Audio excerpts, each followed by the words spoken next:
friends, welcome to episode 2 of Star Wars Desperate Gamble presented by Chaos Initiative and Roll20.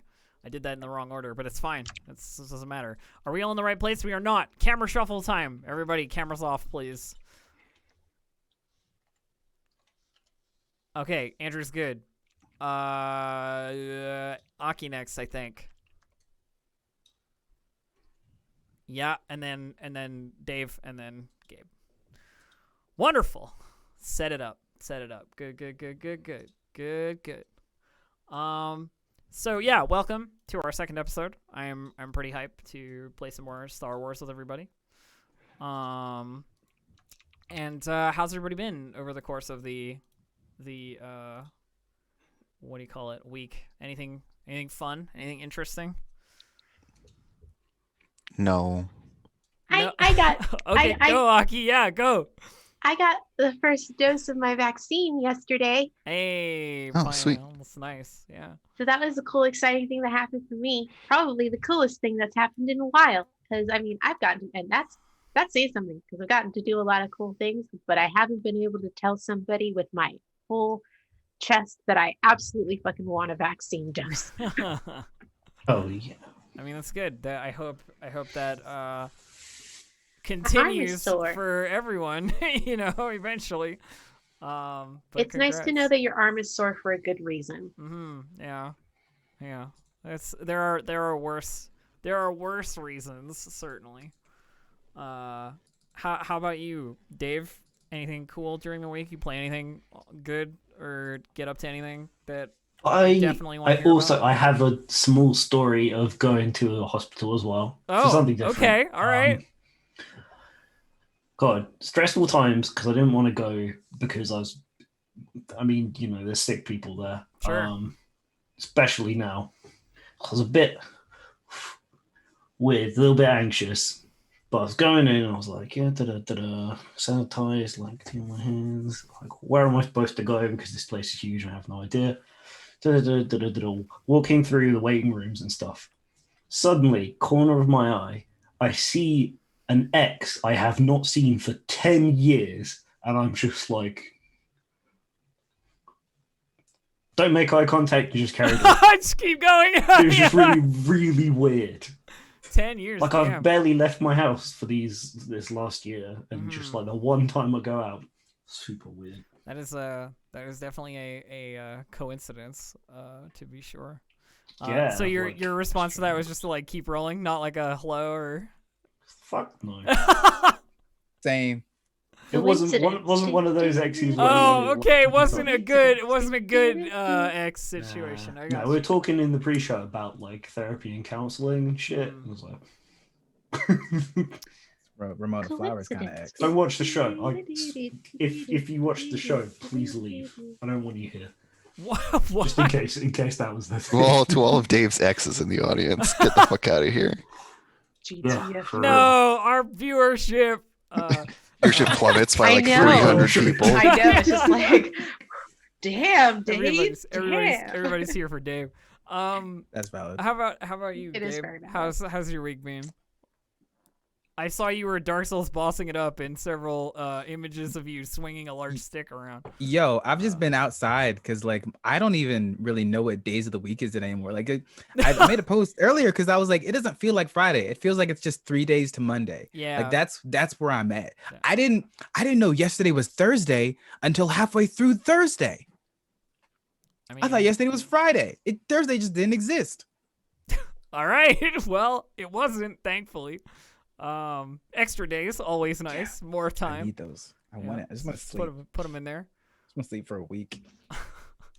So you've just been like survivalist, like living outside, not caring about the time, sort of. Yes, like 100%. All right, yeah, it's really nice. And then I look at my phone and look at Twitter, and I'm like, oh god, the world was still going. Yeah, what's happening? Unfortunately, everything else keeps moving.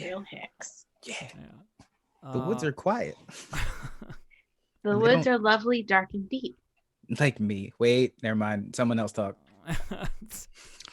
I left my house for the first time in this calendar year. Oh shit!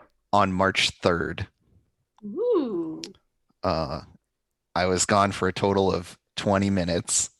I just like went up the hill to the pharmacy and then came back immediately. I mean, you know what? Like that is in and of itself an adventure these days. It involves going up a big hill, and Yeah, my I body was about is to say. my shoulders are not I used was to gonna that say, shit. which I was imagine very is tired. not particularly enjoyable. Yeah. Tire I- pressure is really low right now too, so it was a Oh, total no. slog. It was bad. No. I kind of forgotten that the effect sitting outside in the fresh air can have on the body because you get. I came back from having sat out in like observation after getting my first dose, and when I came home, I was like, man, I'm so sleepy.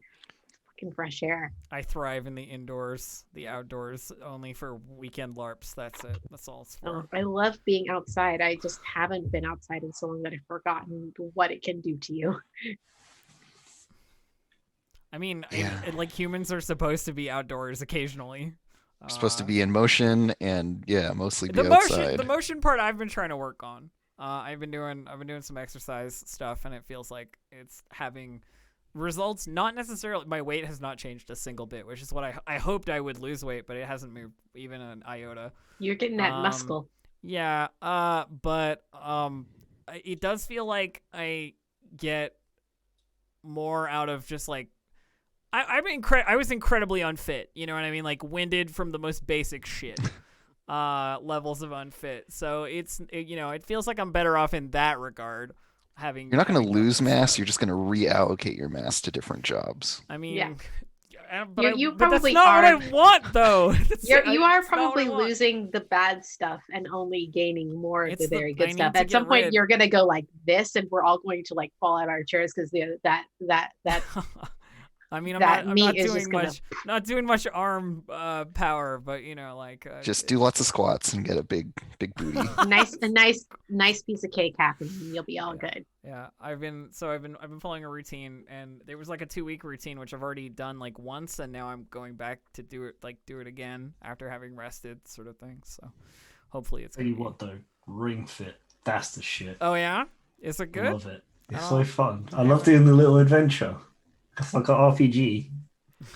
I've been leveling up. Gotta been game up, allocating my skill points. Gotta gamify your exercise, obviously. Yeah, I can't pay attention otherwise. I hate it. Yeah. I mean, I still hate it. I just hate it. I level up your glutes. You just told me it was good.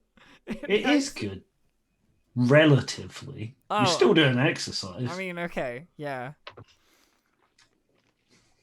All right. Well, that feels like we got everything covered. Exercise, outdoors, shots. Gabe not knowing what time it is at any given moment. Yeah, seems reasonable. Ooh. Yes. You said shots, and Gabe made that gesture, and I was just like, it'd be really cool to find somebody who could do like, who could make a custom shot based on our show. Cut Star Wars. I I know mean, I'm sure there are a lot I know of exactly Star who I Wars could themed talk stuff to. out there. It's straight rum. It's just Not though. Hey, some people love it. Some people don't know what's happening, but they start to enjoy it the more they drink it. Oh, I see. All right. Yeah. I love rum, especially spice rum. I'm all about that. I've had some very good rums. As a person, this is a shot for you. As a person whose experience in alcohol has been very limited to just like almost nothing, I have no practical information to provide in this Rum regard. is scary. Yeah. Bad experience with tequila once, and then I was just like, nah, I'm not gonna do any more of this. Last time I had tequila, I ended up on a roof. All right. For me, it's Jaeger. Jaeger is the one that I can no longer go back to. Like a jilted lover, I must I think there's reject Jaeger. there's one of those for everybody, like the one that turns your stomach for sure. But I don't really drink Jaeger anymore. and Blue Curacao are the two that I can't do anymore. I don't even know Well, what that's the show's shot. I'm sorry. It's Yeah. both of those things That's together, fine. which sounds awful. Terrible. Yeah, Yeah. it would be Really bad. absolutely disgusting. Gross. No, thank you. Yeah. I agree with the unoriginal poster in chat. Alcohols are visually amazing, but taste like bad. Just tastes like a bad decision most of the time. Honestly, I slightly envy the people who are just like alcohol, because I like it. No. I think it tastes good, and I enjoy responsibly imbibing. The only So- inebriating drinks that I can even stomach are the ones that don't taste like alcohol at all. So that's how it is. And those are the most dangerous ones. So they're vicious.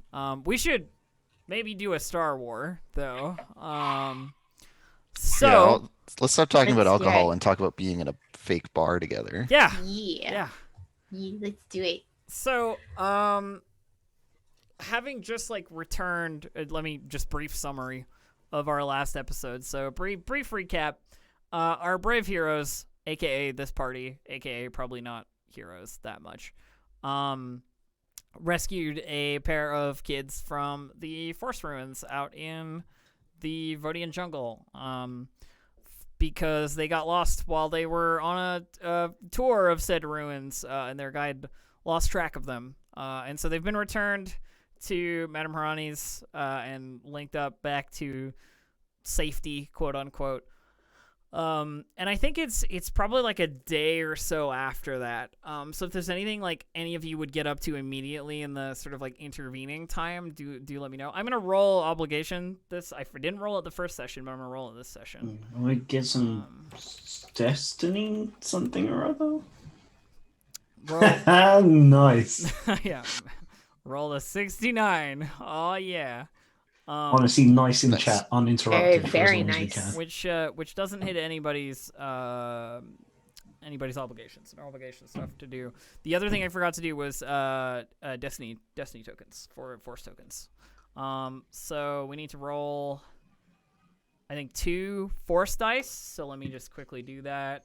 I will put us on the screen where you can see what I'm doing. Let me see here. Thanks, chat. I appreciate you. Oh, look at that sound. 1, 2.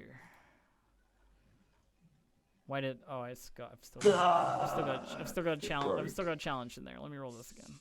Okay, so we've got 2 light tokens and 1 dark token, which means I have 1 to apply and you have 2 to apply at any given time. These tokens can be used to improve a roll or upgrade a roll. In general, just like generally improve your circumstances. And when you use them, you players have access to the light side destiny tokens, and when you use them, they flip to dark side destiny tokens. And then the dark side ones likewise do the same thing, back the other way. Rayfadane says everybody rolls 1 force die except the GM, which sounds accurate, but I'm just gonna go with what I've rolled here this time, and we'll do it properly next time. Hooray! It's fine. So yeah, it's been about a day, I think, of time between you rescuing the kids and getting back to the old Vode City and Madame Harani's and the surrounding area. Is there anything like during that day, sort of that downtime day, that people would get up to or would need to see to? We got some money, didn't we? We did. 500 Yuko 500 trade credits. chits each. Yes. I need to look on my little book.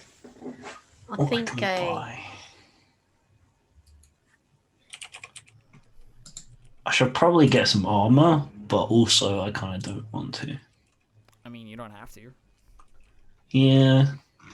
I just don't want anything bad to happen to only broke bow. And don't get shot. I think I'm also Yeah, try not probably to. going to upgrade my armor as well.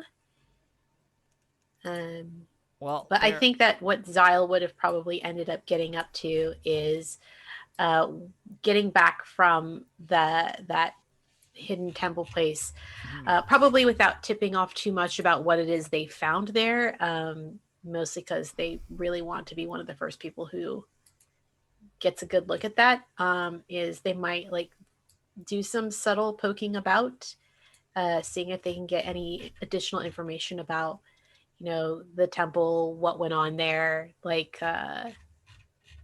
just a So, little bit of who are you, like? information. Is there a particular person you want to talk to about it, or If there is a particular person I think would have that knowledge, like I might. I mean, the tour guide, like Zara Kelshire, might have some knowledge on the ruins themselves. Mhm.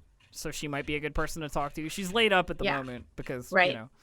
I broken think leg, but- they'd probably talk to her, but then they might also ask her if there's anybody who's been on this planet longer than she has and maybe knows a lot about this place besides Mabel. I guess Mabel would also be a potential somebody to talk to.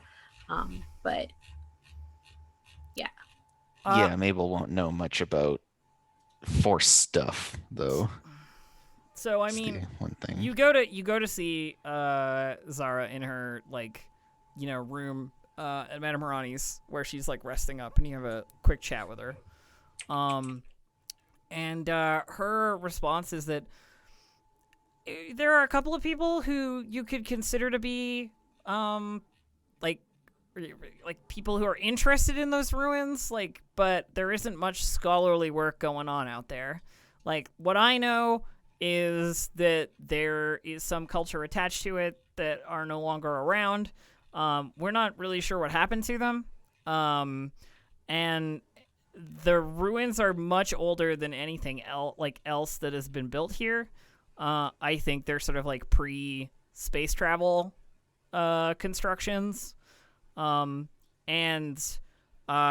there's signs in the sort of text that we've been able to glean that they had some interactions with people who visited the planet like a long time ago, but we don't really know much about like the culture. It's more an oddity in terms of people have felt things there or have been inspired by the old construction or what have you, and we think there's like a draw to it, and so Utico monetized the place as like a tourism location, mysterious sort of thing. all right, interesting. Well, thanks for answering my questions. I'm just Of course, I'll excited that we- I'll that we- I'll think about it, and if I think of anyone in particular, I'll get back to you. I I'd haven't. appreciate that. Yeah. I usually don't pay too much attention to the people who have a lot to say about the ruins, because it's basically all I get to talk about all the time. So I don't. A lot of them are a little nutty, so I tend to leave their theories to themselves, so to speak. I don't mind the eccentric. But yeah, I would appreciate the tip if you can find one. Of course. It was really neat what we found down there. I really want to learn more about it if I can. I'm glad, by the way, that you managed to make it out. All right, I know having an injured limb is no fun, but I'm glad it wasn't worse. Won't take too long to fix modern medicine as it is. If we can get our hands on some Dacta, it'll be even faster. But it's a bit of short supply around here. Yeah. Well, if I have any other questions, I'll let you know. But yeah, thank you. Of course. And she sort of waves you out. No standing on ceremony. She doesn't stand, because obviously. But anybody else got anything they want to see to, or a thread they want to pull on, or anything they want to buy, or what have you during the intervening day? Yeah, absolutely. There's something Omni's wanted to get their hands on for ages, but not been able to afford. Okay. And that is a general purpose scanner. Love to scan things. Scanner. General purpose scanner. All right. Yeah. There are many places that you might be able to find such an object. You know that walking through the halls of Vode City, you've seen a lot of market stalls of random scrap and salvage and items and doodads and so forth. So I guess Omni goes on sort of a market stall shopping spree. So not spree, but like looking for the particular thing. Yeah, I mean, I don't mind since it says it is rarity 3. Is Yeah, that something that you kind of got access to? Rarity 3 is accessible. Rarity 5 and below is basically accessible. Okay. Anything above rarity 5, we have to talk about like how you would find it, so to speak. Gotcha. I wasn't sure how that scaled. But so, like, if you're looking for a general purpose scanner and you have the credits to buy one, you can find one at one of the stalls, for sure. And across from Omni in the stall, there's this little, they look like they must be a Jawa wearing a green version of like a dark green version of the same cloak that you see on, like, many Jawas. It's weird to see one not on Tatooine or like, you know, doing spacefaring stuff in general. They don't get around super frequently. But he has a wonderful stall that comes up to, like, you know, the table's like as high as his neck, little short guy. Spread out in front, and there's all kinds of like random, you know, half of a blaster pistol, like you know, the scanner you're looking for, and like several other random scraps and some stuff that you would know as like technically pieces of engines or pieces of like hyperdrives or whatever, but they're like, to somebody not in the know, it just looks like a bunch of garbage. You know what I mean? Yeah, a couple of pieces where you're like, you shouldn't be able to. That's Republic tech. Why do you have that? Like, whatever. But so, I have a ship. So he has like a green. He has like a green version of the Jawa robe, but he also has this like really big, like wide brim hat on, over the hood. Like it's part of the hood. And he looks up. He looks up at you and he goes like, in Jawa. Though you'd understand it as like speech that you'd get. There's like, I've seen you around. What are you looking for?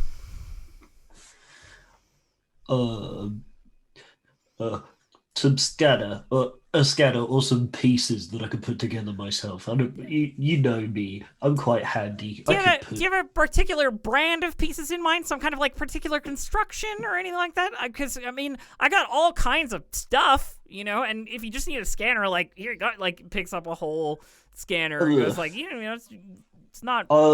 I'd prefer. I don't do Cryon Corp, but Crozo or CUE. And he like leans down and you can hear the sound of like digging through a box of scrap, you know what I mean? The like metal scraping noise of them just like digging around, and they go, yeah, here you go. This'll work perfectly. If you fit it with, and takes another piece and like sort of tries to show you how it'll go together. If you fit it with this, the proper lens, the right, you know, diameter fitting that's here. Quite. I like hands it over. Reach into my pocket. I'm like, yeah, you need to attach them with this. It's just like ramming two things. No, you need an adapter. Yeah, you take the tool out and like fix it together yourself. And he goes like, you're pretty handy. Wait a second, I think I know you. Are you the guy who owns the MC-18 in the spaceport? Yes, I own it legitimately, and it's my spaceship. You do know that thing's a piece of junk, right? You're never gonna get that thing working again. I went to take a quick look. I will admit I'm very curious about various ships that come and go from here, and you're missing several fairly important pieces. Well, yes, it's a fixer-upper, but I do like a challenge. Well, you know, if you wanted to sell it, I'd be willing to buy. I'll give you like 3,000 credits right now for the useless, unusable ship that you... It could still be fixed. Okay. No, you drive a hard bargain. 5,000. That's, if I remember right, that's like a quarter of the price. Yeah, it's like very that. not the price. Yeah, very, very not. We'll come back to it. I've still got some lucrative business that might result in finding some of those parts that I need. Sure, and you know, if you're really looking to fix it up, it's possible that me and my associates have the pieces, some of the pieces that you might need. I'd have to check the stock up on the button. Like points up to the sky, like the space station above you, the button. Cause we keep all the like really big scrap and stuff in the yard up there. But you know, it's possible I have something that might be of use to you. Well, I will certainly keep that in mind. The name's Omni. Bosuck. Bosuck. All right. Oh, what are you not doing on? If you don't mind me asking, not on Tatooine. Oh, you know, people like to travel. I like to travel. Had a space opening on a ship. You know, I got a little bit of trouble with my local clan. Figured I might take the opening. You know, and when I say opening, I mean more like a hole they didn't check. You don't need to say any more. We on this place are not here because we want to be. Well, I mean, I kind of want to be. My scrapyard's up there. Well, if you want to turn any of that scrap into working parts, maybe we could have a relationship. I mean, I know a bunch of people who want to turn scrap into working parts. That's why I sell the scrap. But I'm good at it. That's what I mean. I have a sign.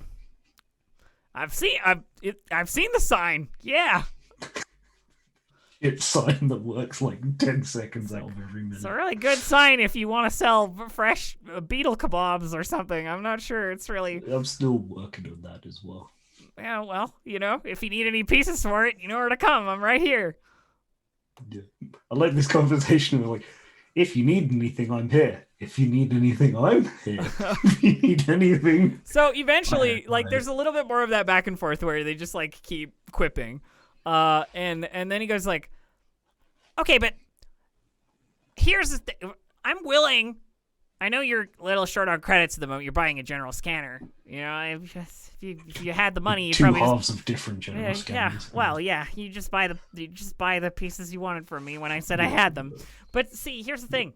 I'm always looking for rare and important doodads and knickknacks and pieces of various things. And if you want to try and get that ship in working order, or at least, you know, closer to it, I could offer my scrap at a big old discount. If you could get me a particular part from the the ruins of the Imperial buildings out there, covered in all the Fodian jungle. I've been out there a few times. There's a sealed bunker under one of them that I'm 100% sure has some really nice stuff in it, or at least some parts that I might be able to use, as well as shipping manifest for like the comings and goings of their fleet before they left here. If you can get that for me, I'd be happy to help you try and make the ship work. Oh, absolutely. Why don't you? And then I take out the new scanner and pop data over it. So I've got a little topographical thing that it does.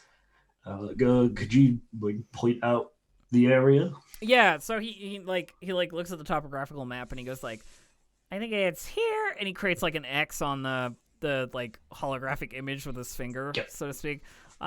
If you go past the like shattered glass one, and like you can see the spire of a really thick capped mushroom coming up. It's the building like to the right and down, and then you go through whatever door you can find, and it's underground. You need to get inside. Yep. All right. Great. I know some people who might be interested in having a look over there. Yeah, well, like I said, you get me the pieces, and I'll see what I can do about the whole helping you make the hunk of junk that doesn't run at all. That's great. All right. Still willing to buy it. Just putting that out there, and he like lets you walk away. Lets you walk away. See you later. Bye. Lets you walk away. At that back. point. Lovely, thank you. Anybody else? Mabel, Kryno, you got anything you want to like see to during the interim? Nah, I'm storing my money for something big. Okay. I don't know Yeah, what I don't it think is yet. Mabel's used to having money. Fair enough. Doesn't know how to spend it. I was gonna say, all right, so we let the time pass, so to speak. We get like a day of sort of downtime, doing whatever it is you get up to during a day, and you're all sort of present in Madame Harani's at some point when a man comes in, a green-skinned, like gray and black-haired humanoid with a charming smile and a retinue of several Utico employees behind him. Mabel, you'd recognize this guy as like the PR face of Utico, Jander Vix. And he comes in and he stands there for a minute, like looking around, and then he sees like one or two of you sort of. I imagine you're sitting separately. I don't know if you're like ganged up or what have you. Feel free to narrate. I don't want to tell you where your characters are. I'm trying to get closer to Mabel at least. So putting my sign down, like at a booth near the door where she like normally waits into the back room. Okay, all right. Just like chatting over the side. All right, yeah. Spots the two of you, and then Kryno and Xyle. What are you guys up to? Probably sitting relatively close, if not at the same area. Okay, you're like all relatively grouped together then, is what I'm hearing. Sees the group of you and goes like, just the people I was hoping to see, and like walks over with the like straight backed confidence of a man who is like a practiced politician, you know, like very like regally born, so to speak, and an easy smile. I have some art of him actually, if you want to see it. Let me see if I can. Of course we do. We always want to see the art. Yeah. So this character sheet is empty, so I can show this to you. Please don't whistle into the microphone. I'm so sorry.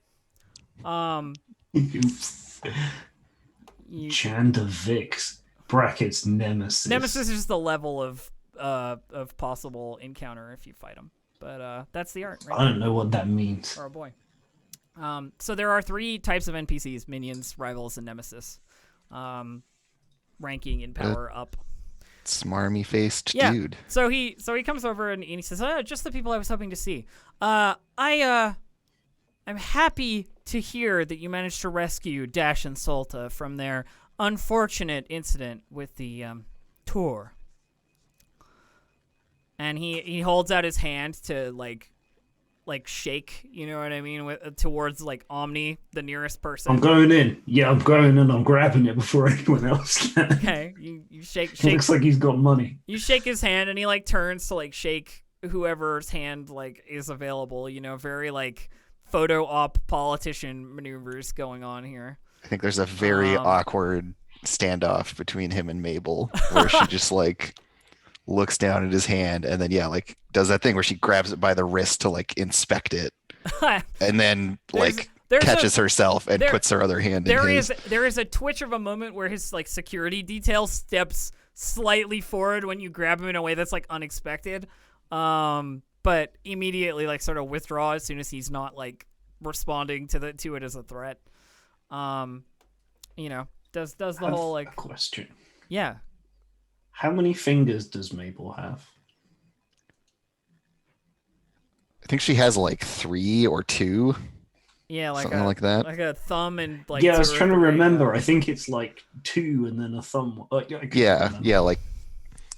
But she's medically oriented, so she probably like K2, the one I'm basing her off of, had like the like big claw fingers. I think she has slightly daintier fingers, and maybe actually has 4 fingers. For fine detail and you know, medical work.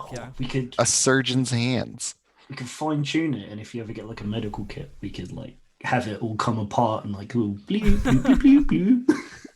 Sorry, I'm getting too into it again. I love droids. But so Jander shakes hands with anybody who'll like sort of do so, and then he goes like, I consider it a personal favor that you made sure that those children were safe. My business associate, to whom they belong would have been most upset if they'd come back in any state of damage.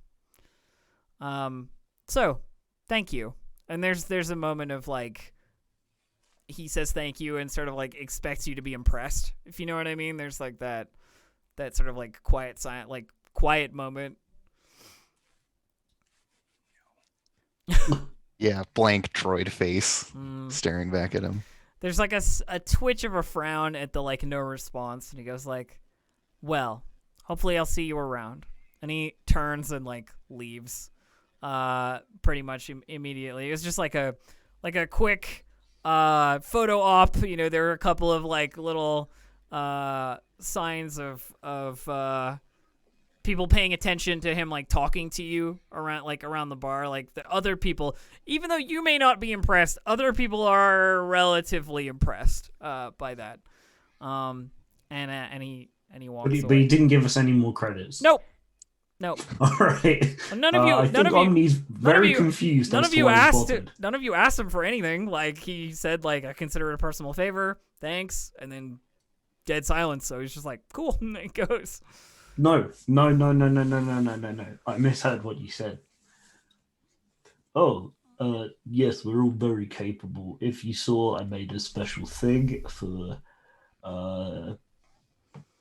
We're currently looking for opportunities to do more good deeds around the planet.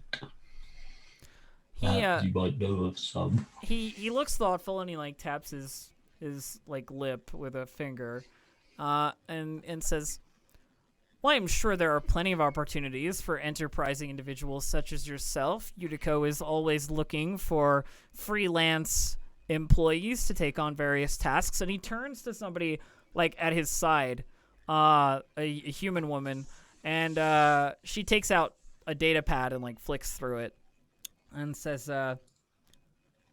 "Actually, we do have something coming up." And he goes like, "See? Perfect. We can offer you a job right now." And she goes, there've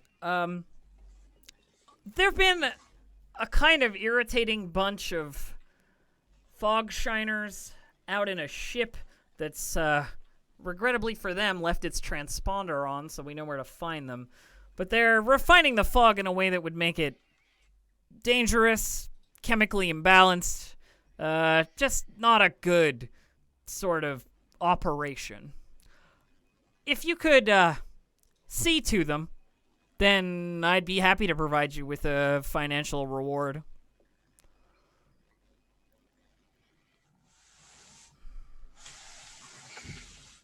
Is there a way I could do a bit of an insight check here? Yeah, sure. Because I think that as Zyle has been listening to this, they obviously see somebody who has money and power, and then they hear, "We want you to take care of this smaller operation that's not doing things the way that they're supposed to be done." Blah blah blah. And Zyle is like sitting here going, "Is it that they're a smaller operation that could possibly undermine you, or is it like this is a legitimate problem, kind of a thing that they're sort of trying to discern?" I think you might be able to do so with perception, Zyle. Okay. Cool. And I am going to use my perception. Let me set the difficulty. Of course. Oh, this isn't the right sheet. 1 second. Okay, go.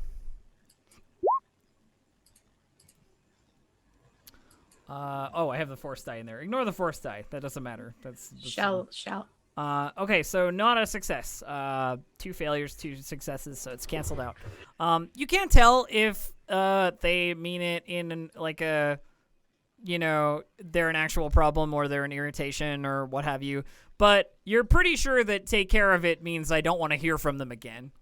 In a very lethal sense of the word. And she, the human woman with the data pad finishes by saying, she's wearing like Utico uniform, by the way, next to Jander here. And she finishes with, "I can wait here, and or I can come back here at least once a day, and if you bring me proof that they've been removed, 1,000 credits to each of your accounts No problem. Big bucks. And yeah, it's more of a looking around at everyone because Omni realized their excitement has put them at the forefront when they're not actually very good at talking to people. Why so expensive? Because we need to make an example of these people. And Jander is talking to like his aide off to the side. This woman has sort of stepped forward to take the front position with you. She goes, because we need to make an example of them. Some of them make themselves very difficult to find, and these unfortunate individuals have, as I said, left the transponder on, so it will be easy to direct you to them. I want to know that everyone who thinks about muscling in or trying to take a piece of what Yutiko is doing here, they get a second thought. Perhaps a third thought, even, at the prospect of what might happen to them if they do. Not to mention that whatever product they make will be inferior to anything that would come out of our personal stores, because they don't have the right calibration. They don't have the right technology. So, in the end, it's a more dangerous product.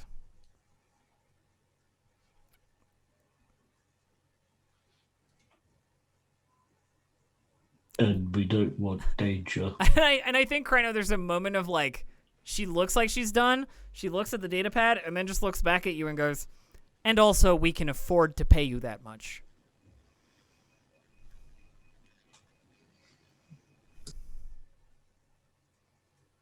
Well, I don't suppose we can really afford to say no to 1,000 credits each. I mean, it's to make an example, so at least they're upfront and hopefully sincere. We'll do your job. Wonderful. And she like makes a note on the data pad, like that the job has been like assigned, basically. And then tucks it away and says, I'll make sure to check in here at least once a day for whatever proof it is that you might bring me. Of course. Thank you for your business. I do want to warn you that without the proof of their removal, the remuneration will be significantly less. Agreed? Mabel. Red. Go ahead. Sorry. Oh, sorry. Mabel chimes in at this point.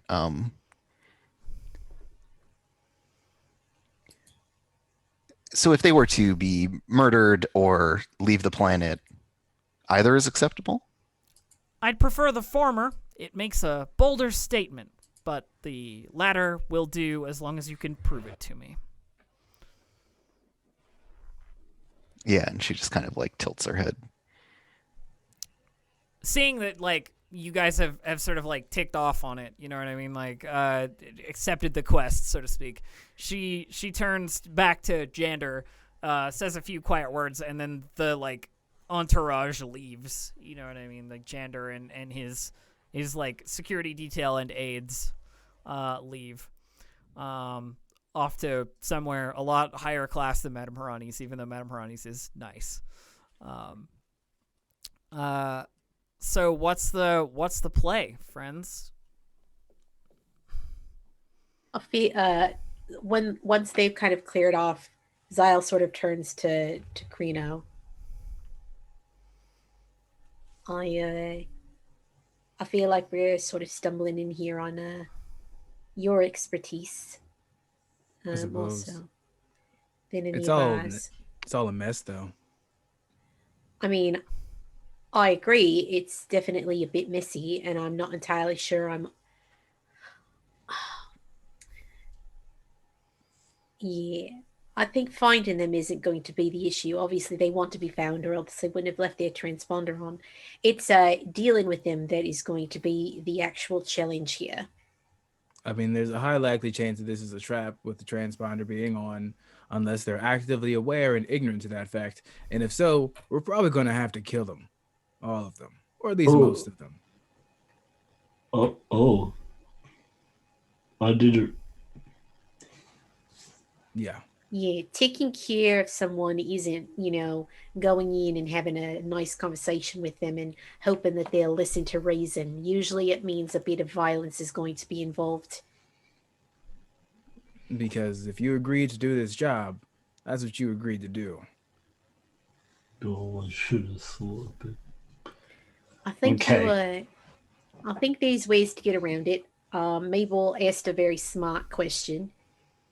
Um, Appreciate that. So there's potentially a way to solve this without anybody dying, but I don't think we're going to get away completely scot-free here. If we're trying to skirt around it, why would we even do the job? It's a fair point. I'd say either we do the job they want or we just don't do it. If we don't do the job, we're nothing lost, nothing gained. If we do the job and intentionally try to screw someone who's willing to put out 4,000 credits, that's not a bullet I'm putting on my back. That's why I didn't speak up. Of course. A smart play. I think at the very least we could go and have a look at what's actually going on out there. So does this mean you've all killed people before? Yes. Has Mabel ever killed anyone? Yeah, I think Mabel like looks at them and says, the value of human life is highly overrated. How many is too many?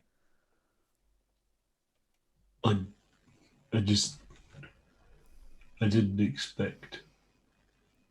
All right, out of character question. Yeah.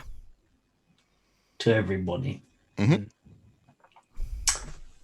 Would it be okay if Omni only helps you fight rather than fighting themselves? Or would you like me to try and find a way?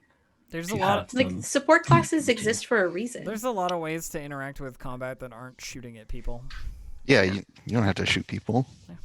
And I think what's really important to remember here is that I'm in accent. I don't need to be. We're out of character. Is that yeah, they're yeah. What our GM said. Yeah. Okay. It was We've just got I- other people who have, punching and shooting and what have you. You don't have to. Not everybody has to do that if they don't want to. Yeah, I just figured it would be an important out of character question because if you don't, sometimes it's Oh, a we bit realize. frustrating if people Yeah. aren't. Yeah. Zyle is kind of quiet when you ask that question, and once the other two have spoken up, they kind of just look at you and go, "I've definitely watched a lot of people die." Is 46 too many? I think as a bounty hunter, that sounds just about right, Crano. Well, I mean, you didn't ask me how many bounties I brought in. We're just talking about how many people I've killed. Like I said, I don't feel like there's anything outside the realm of like normal when it comes to especially with the way things were, way things are. Sometimes you have to do what you have to do.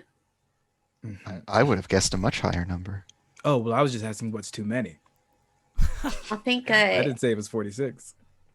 I think if we're going to get into the moral implications of having killed a person, Omni, I get it.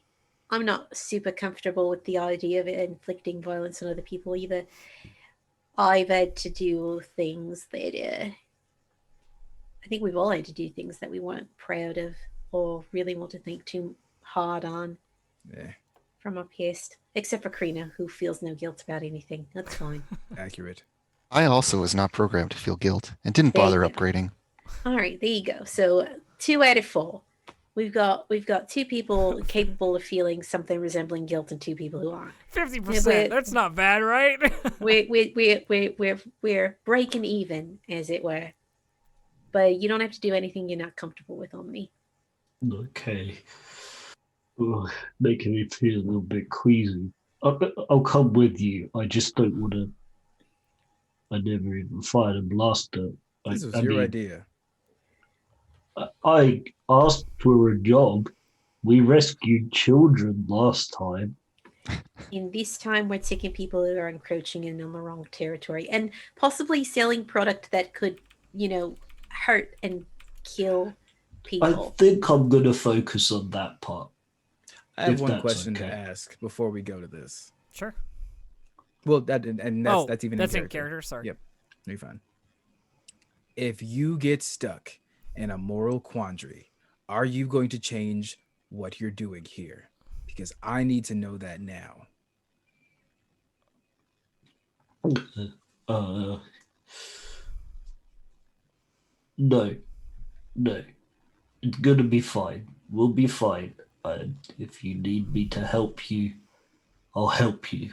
As long as it doesn't mean shooting myself. Noted. You don't want to hold a weapon, you don't have to hold a weapon. It's all good. I'll use the scanner. It's going to help. I just bought it. And now if we're looking for people, I could be helpful still. See? Look. And I just make it ping the bar. There No. everybody is. Nobody's questioning your usefulness yet. Right. I'm going to need another drink. Want to walk off. Go talk to the bartender who's, serving up. Need some. Drink like a fish. Bustin'. Drink like a fish person. Yeah. Other things that you might want, just as a reminder from last session, Krino, bounty hunter wise, bounty hunter brain. Yeah. You might remember that there's the one bounty hunter who survived that 100K search, who is alive and at the local gym. Yeah, that's right. Okay. Just in case you want to follow it up. If you don't, that's fine. I just thought. No, I think he'll probably do that after this job because then he has a little bit more money to work with. That's fair. Potentially for bribery. Yeah. Yep. Exactly. Well, all right. Actually, I have a question. Yeah. Is it feasible to plot a course to these people that takes us nearby the bunker, or are they going to be separate trips? I mean, you could make them in the same trip, but the thing is a matter of oxygen supply, right? Yeah, exactly. That's what I mean. If it's I would a small diversion. I would say if you want to do them both with the amount of leeway afforded to you on the last one, then you probably want to do them separately. But if you do them together, you'd have to do them both of them quite quickly, if you know what I mean. Time would be more of an issue.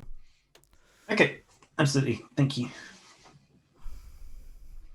Are you gonna tell the party about that one, or? Yeah, I think I'd mention it. As I'm trying to calculate it, so I might be able to make some extra money if we explore. Looks like they're a bit too far apart with our limited supplies.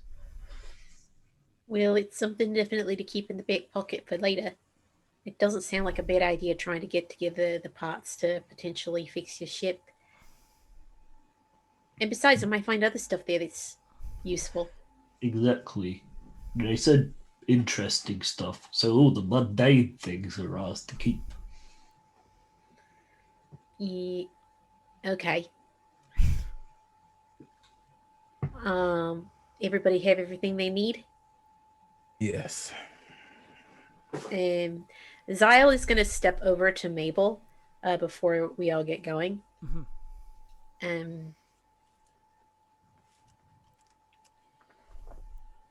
I'm not sure if Omni's going to be up for some of this. And you seem to be the one with a good head on your shoulders for thinking your way around problems. And it seems like Omni's kind of taken a shine to you, so do you mind kind of keeping an eye on them? I plan on doing so, but an extra PM might be helpful. Well, I'm sure that even if I don't, he will inevitably come into my care as a patient.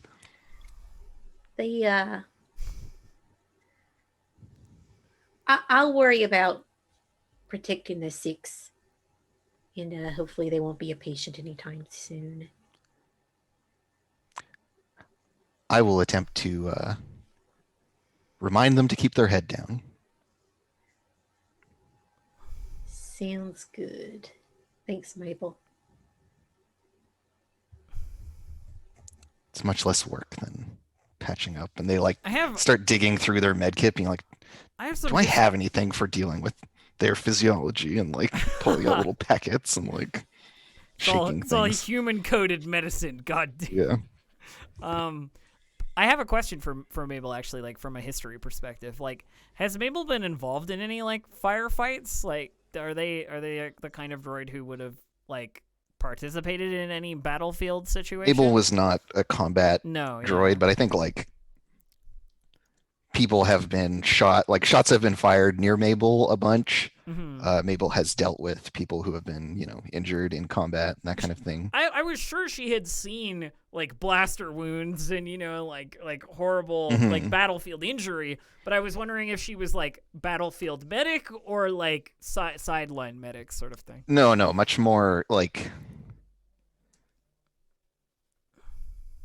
of an office doctor than a field doctor. Like throat depressor doctor, not a patch up. And even like research lacerate. doctor Yeah. or academic doctor, even. So that makes sense. Yeah, I just wanted like I have more ranks in education than I do in medical stuff. So yeah, I just wanted to ask because it felt like Yeah, a relevant history point.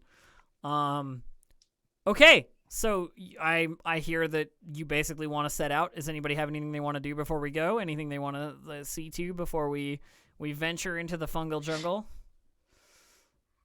No? Okay. Well then, the team, following the beacon given to them, like the transponder code for the ship that is like landed and is being used as this like base for these people. Following the transponder code makes it pretty easy to traverse the jungle in that direction. The only thing you need to watch out for are the threats from the purple, blue, mushroom jungle ahead of you once you get off the like lead trails. And this is like in the middle of nowhere. The transponder is sending you to like unpathed wilderness where somebody has like tried to land in secret, So if somebody, whoever wants to, could make a survival roll for me, that would be fantastic. The dice pool is already set up.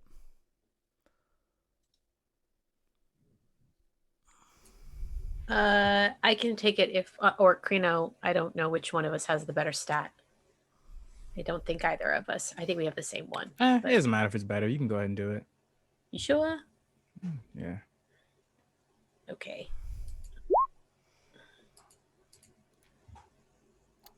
Okay. Now I get to roll on the chart. Hang on. Ay. Okay. I have to check what that is. I have to check what that is because I don't know if I've imported the proper rollable table. I gotta go to the Discord. Hang on 1 second. This is my love 2 failures. My lack of preparedness.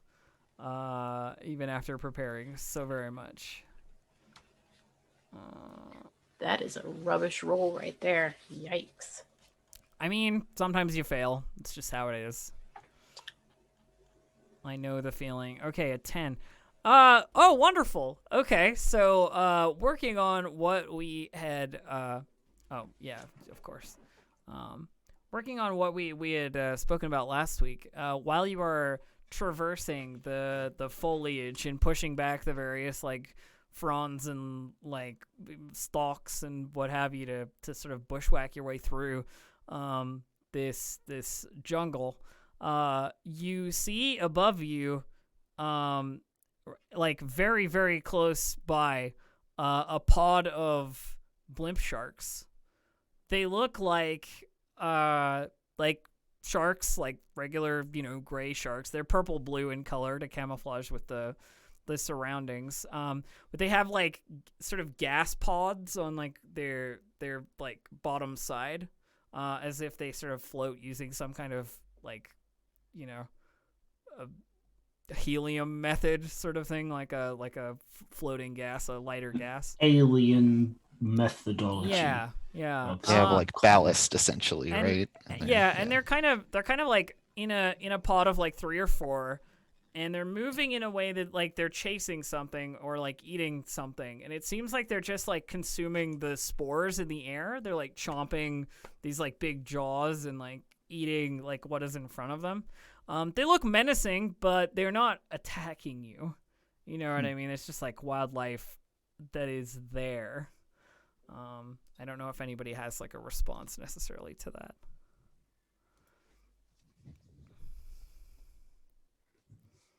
Cowering. Hiding, yeah. Yeah.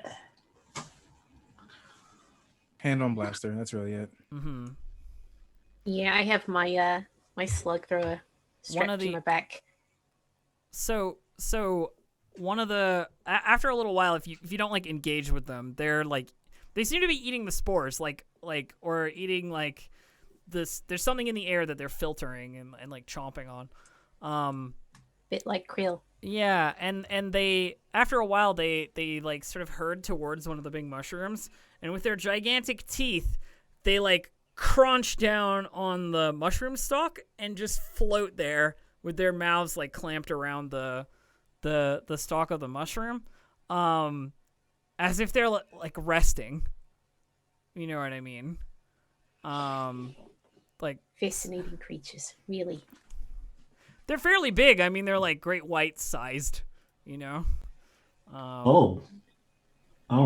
Yeah. I'm even more scared. Yeah. Zyle doesn't feel any particular sense of threat when they look at these things. Like they know they can be dangerous, but for the most part, it's like, wow, those are cool. Yeah. This planet is cool. They're definitely not. They're definitely not necessarily dangerous. They haven't attacked you, or they don't have any bloodlust of current. They look over at Omni and go, they're not going to hit us if we don't bother them. They're really big, though.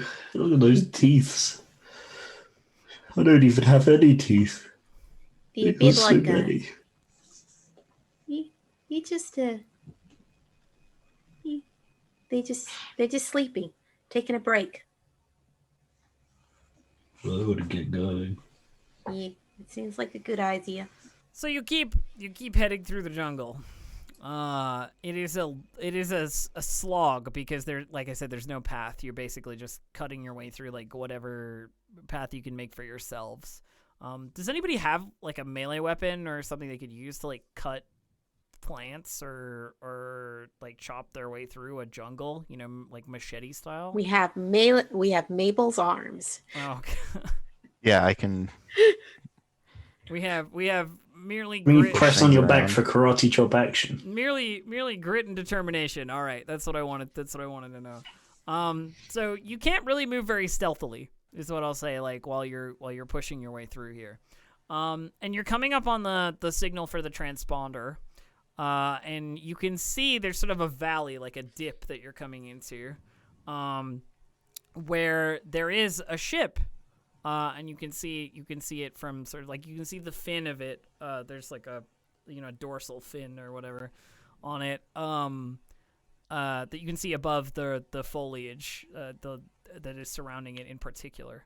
And you can hear the sound of somebody swearing loudly in the distance, like yelling at something or someone, just in an irritated fashion.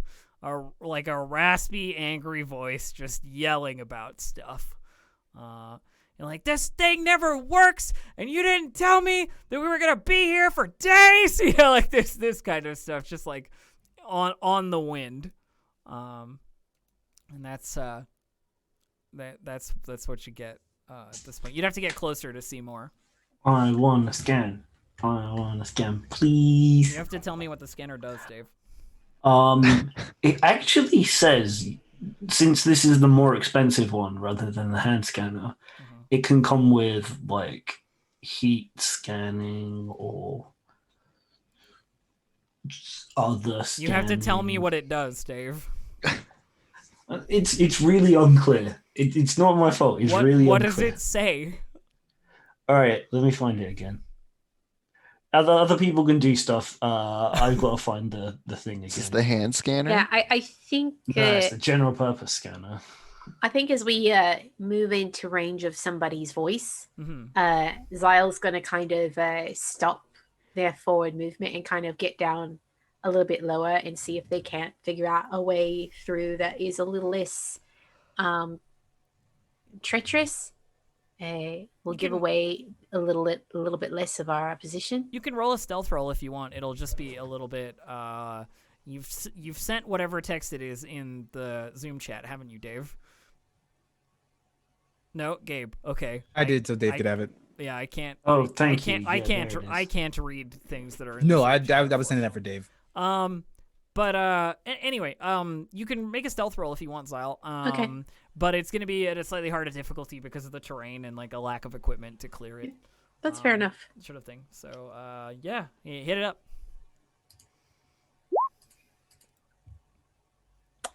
Absolutely neutralized. 2 and 2 and What 2 the and 2. frack? Oh no. So you don't manage to be any stealthier than any of the others. You can't sort of like move forward in any way that would mask your position. And so as you're moving forward, you can see in the clearing where this yelling is coming from that there is a big lizard man, a Trandoshan, in fact, smacking at a condenser, which looks like one of those moisture farming things on Tatooine.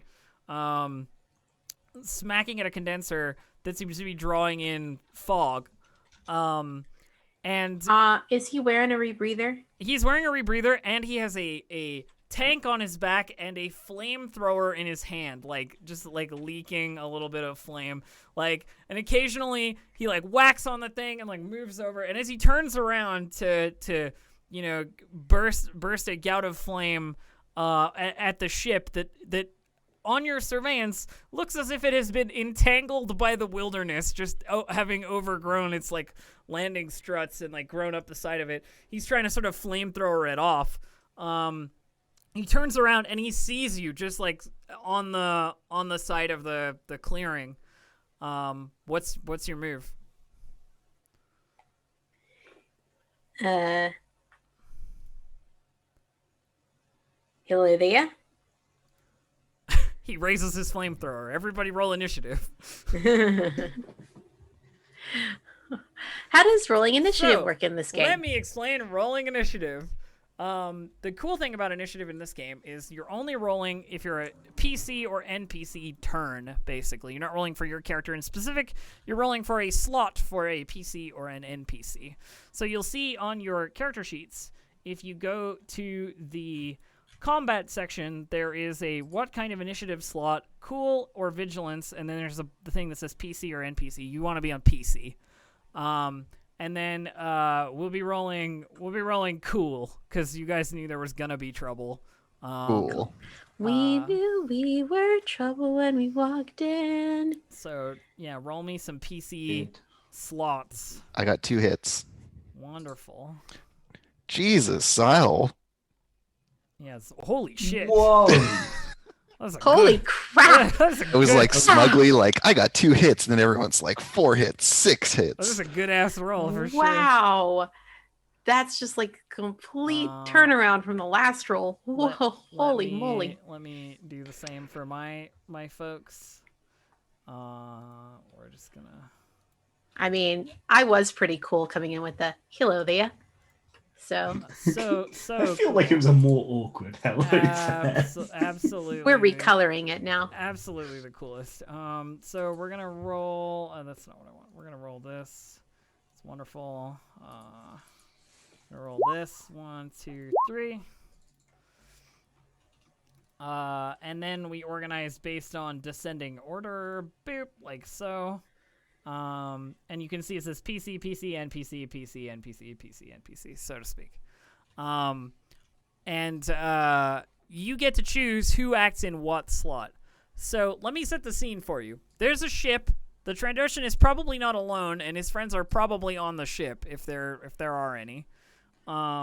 Because who would he be yelling at if not someone else?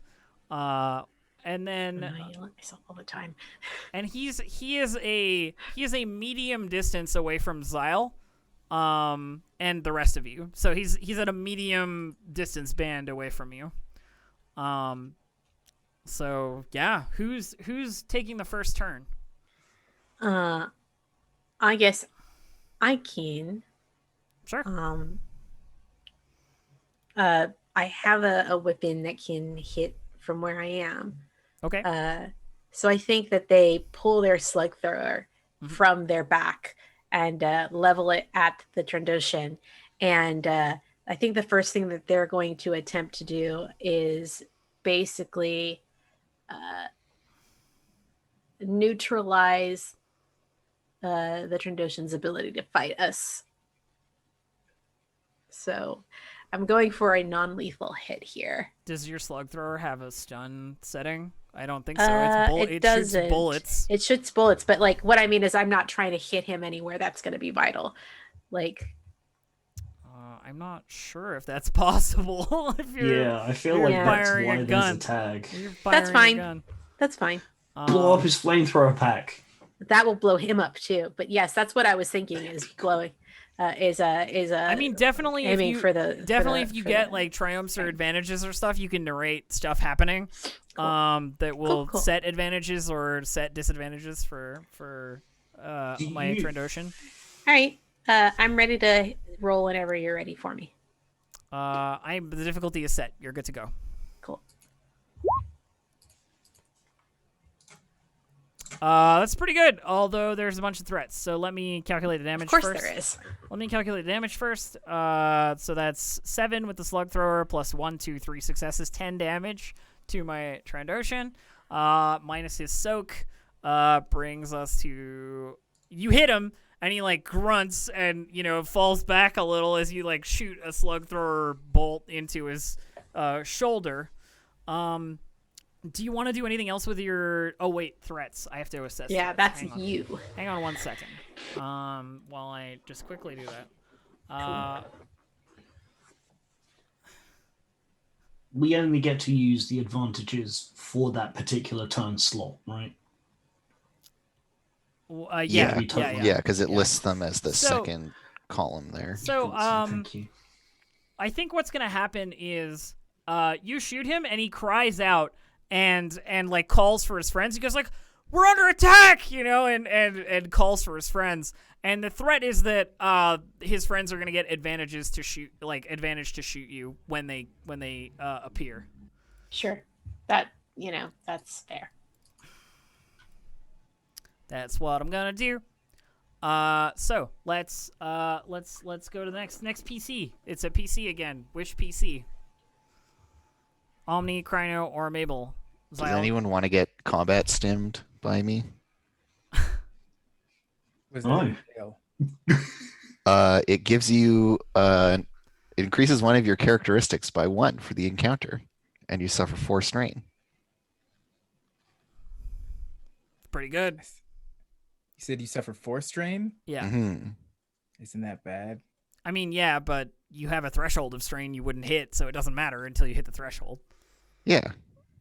It's only a problem later. Yeah. It's like Just don't get hit, it's like as you said it's to like me. a different health bar,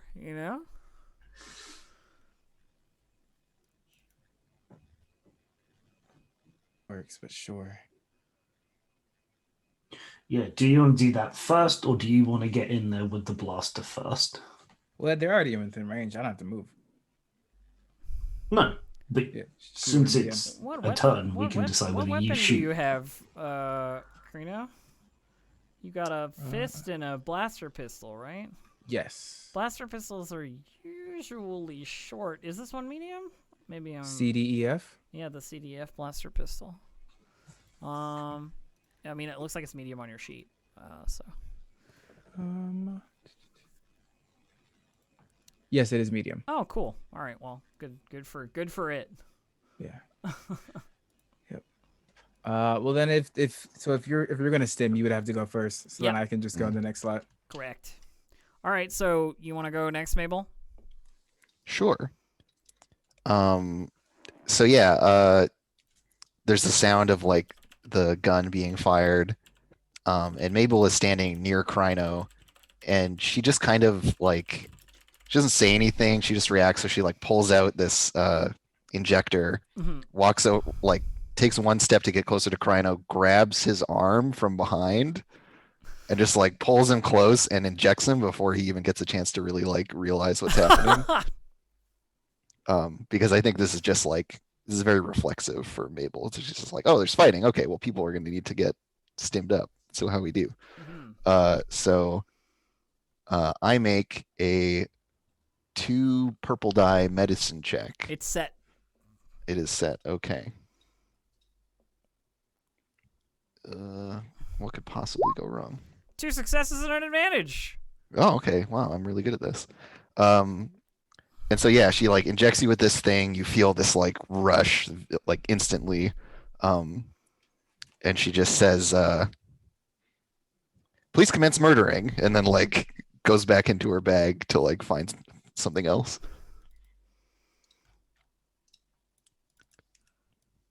Cool. Do you want to make a maneuver, like move a distance band or drop prone, or I think she'll like get behind something. Yeah. Okay. So you take cover, Yeah. which is possible to do. You're in the jungle, so you get a circumstance malice to shoot you, basically. Cool. Great. From that. Is using an item not a maneuver? But you can do 2 maneuvers. So using like the stim would be Sorry, one. I feel like I'm the one who has read the combat stuff the least. I apologize. I'll have That's okay. beginning questions. This is my first my first combat too. So I'm right along with you. It's the tutorial. Cool. It is NPC turn, and I'm gonna have one of the crew members of the ship take the first NPC roll. They're gonna move a range band out of the ship into medium range with you. So you see emerging from the sort of like slightly diagonally sunken ship, a figure.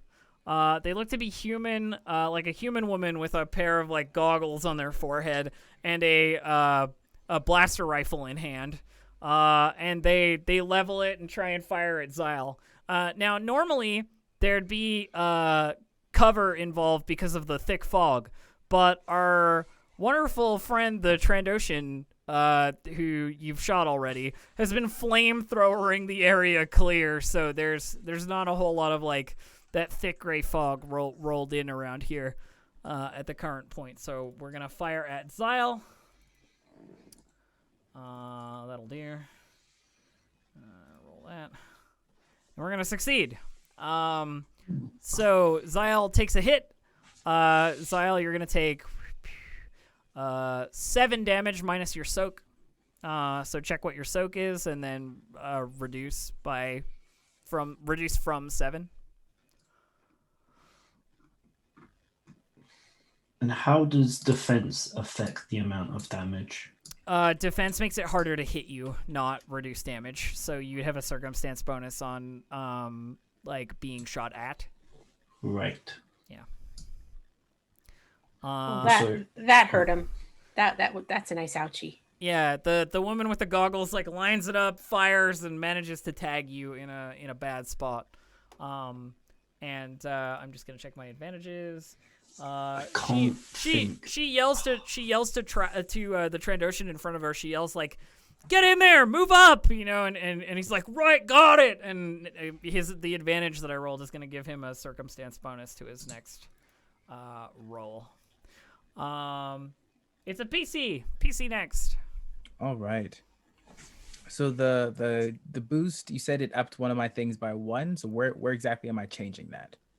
So you can change it if you want the sheet to reflect it. Just change your stat, like brawn or agility or whatever. Just change it up by 1 on the character sheet until the end of the fight, and then change it back down. Got it. Okay. Yeah. Okay. All right. So I'm gonna up the agility by 1. And then also because I got a advantage, I want to spend that to add a blue square blue to die? my next Yep. allied active characters check. Okay, so Kryno's gonna have a blue. whatever thing Kryno does, they'll have a bonus for. Sounds good. Do I have to do anything for that? Or Nope. That's on Elf, Mabel. yeah, Elf puts it in. Okay. All right. So then I'm going to take a shot with my blaster. Who are you firing at? The woman or the Trandoshan? The human or The the Trandoshan. Okay, yeah. All right. So, So it should be set. Ooh, lots of advantages. good lord, there's a lot happening here. So, you succeed, which means you do 6 damage because your blaster pistol does 5 plus 1. A success is always a plus 1. Cool. So you do 6 damage. His soak is pretty high, so because he's a big burly Trandoshan, so it doesn't seem to hurt him all that much. Like you do like 1 or 2 damage. So he sort of like winces and flinches, but it's clear like he shoulders it pretty well. But you now have 5 advantage points to spend. For instance, you took some strain. You could use one of those advantage points to remove 1 strain. You can also use them. There's an advantage reference sheet that you can refer to in the references advantage/threat reference, which will allow you to see like what basically you can do with those points. And you can't do any of them twice, right? So you can spend 5 points, but you also. Oh, what's the crit on your blaster pistol? 4. Yes. Because that is an advantage thing as well. It's a matter of how many advantages you roll. So you could use 4 advantages to activate a critical if you wanted Let's do that. You want to do that? All right. Yep. Crit. So we're gonna Look at this roll- bounty hunter, overpowered. And then recover. I'm supposed to use the last advantage to recover 1 strain. Yeah, that sounds good. So we're gonna roll D100, 39. I'm gonna look at my crit chart. I'm pretty sure there's a different way to do this, but I don't have everything set up perfectly for this yet. 39, so your increased difficulty.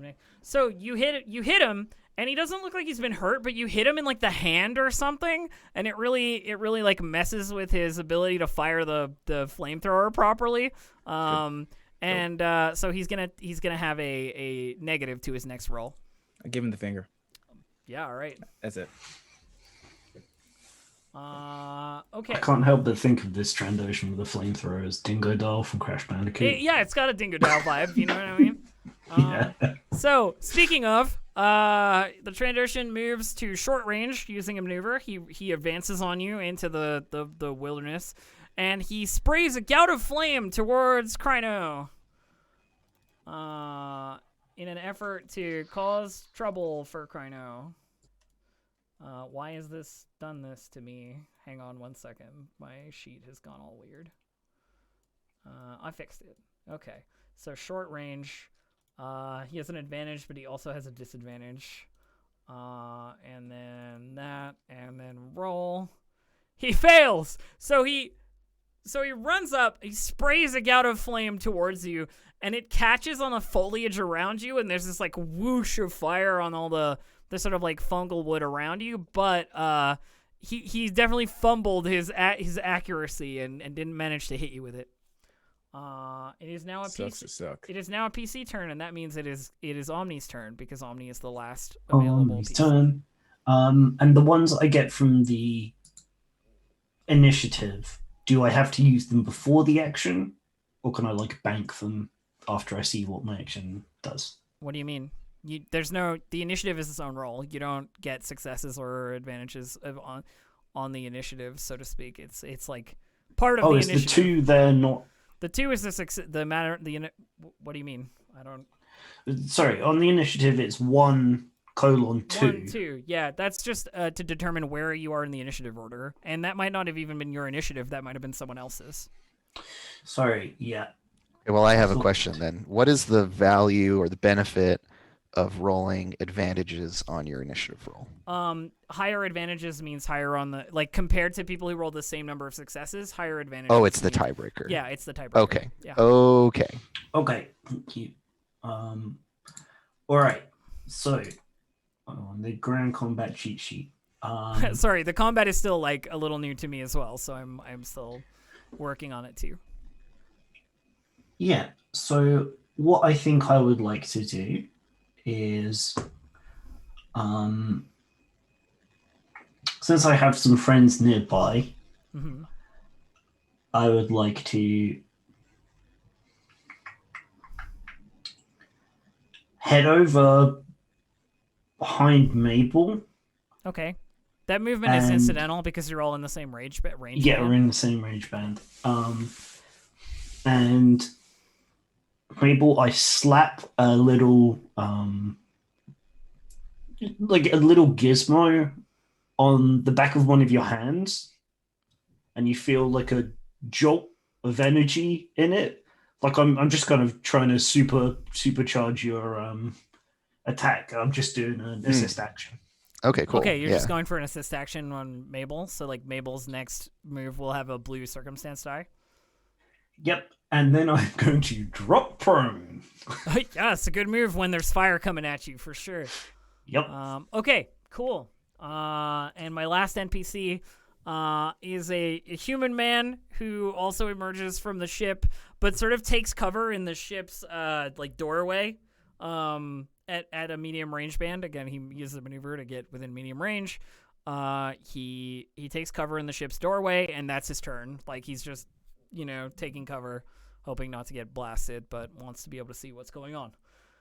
Back to the top of the round, it is the PCs once more, and you do not have to go in the same order you went last round. You can choose now from the 4 available PCs whoever wants to go next. So, for instance, Mabel could go next, or Omni could go next. It's just a matter of like what procedurally you want to do. Like Mabel's supercharged. Maybe Mabel wants to get in there and punch something, or maybe Kryno wants to go first. It's up to you. Basically. Yeah, my plan for this round is to go punch the dingo dial. Yeah, because he moved within short range, with one maneuver you can get to engaged with him. Yeah, exactly. This is my thinking. But if someone wants to shoot first and then I follow up, that's fine too. I was going to say the other thing is if you're engaged, it's more difficult to shoot targets you're engaged with. So that is a factor. Everyone's fine with that. I might just shoot the Trandoshan. That's get close him. to me then. Let me set the take that shot while dice. they're here. He's at short range. Go ahead. All right. Another massive set of advantages. We want to roll another critical. Yes. Let's do that. So I think it's D100 plus 10 because it's the next critical. I'm really, really happy that we kind of had last episode, and this one, as soon as you get to do your thing, you're absolutely killing it. I'm so happy. And I got 2 strain from the stick pack, right? You got 4. 4. All right, I'm gonna use another crit to get another strain down. Yeah, sounds good. And use another advantage. Yeah. Yes, advantage. So this time around, your blaster shot like wings him across the side of the head or something. And again, it's not like a lot of damage to him. But he is clearly like a little bell rung, if you know what I mean. The critical result was head ringer, which reduces cunning and intellect checks by 1 until the end of the encounter. So is he also taking strain because of the pistol's quality? Do you have it? Do you have it on the stun setting? Because then he'd be taking strain instead of damage. So do I just have to switch which one it is? Then I'll leave it on damage. That makes sense. Okay, all right. Because it's like bring him in warm or bring him in cold, Nah, cold. All right, cool. Next PC, I believe, unless you want to maneuver, Kryno, because you've just done an action. You've done an action. You have a maneuver to do. Nah, I'm gonna stay in this phase. You're gonna stay where you are. All right. Yeah. PC number 2. Who would like to go? Is this Zyle or should I run in? Zyle is currently clutching their arm and trying to get themselves into a better, more covered position, because now that the what's his face is all up in our business now, they are going to be a better use against the people that are farther away from us with their weapon. So like right now Zyle's just trying to move into a better position that's a little bit more covered. Okay, but who's taking the initiative slot now? So why don't you go? Yeah. Okay. I'll take a shot at the woman. Oh, who's sure. giving commands. Yeah. Let me set the dice pool for you. Boom. You're good. Hit it up. Let's do this. See how it goes. Nothing. Unfortunately, you miss. You fire the slug thrower rifle with a loud crack of that like bullet sound. And it isn't that you miss necessarily, but she kind of does one of those like shoulder moves, and you see it like wing past her very close. And she like stares at you all grumpy like, and aims her blaster back at you.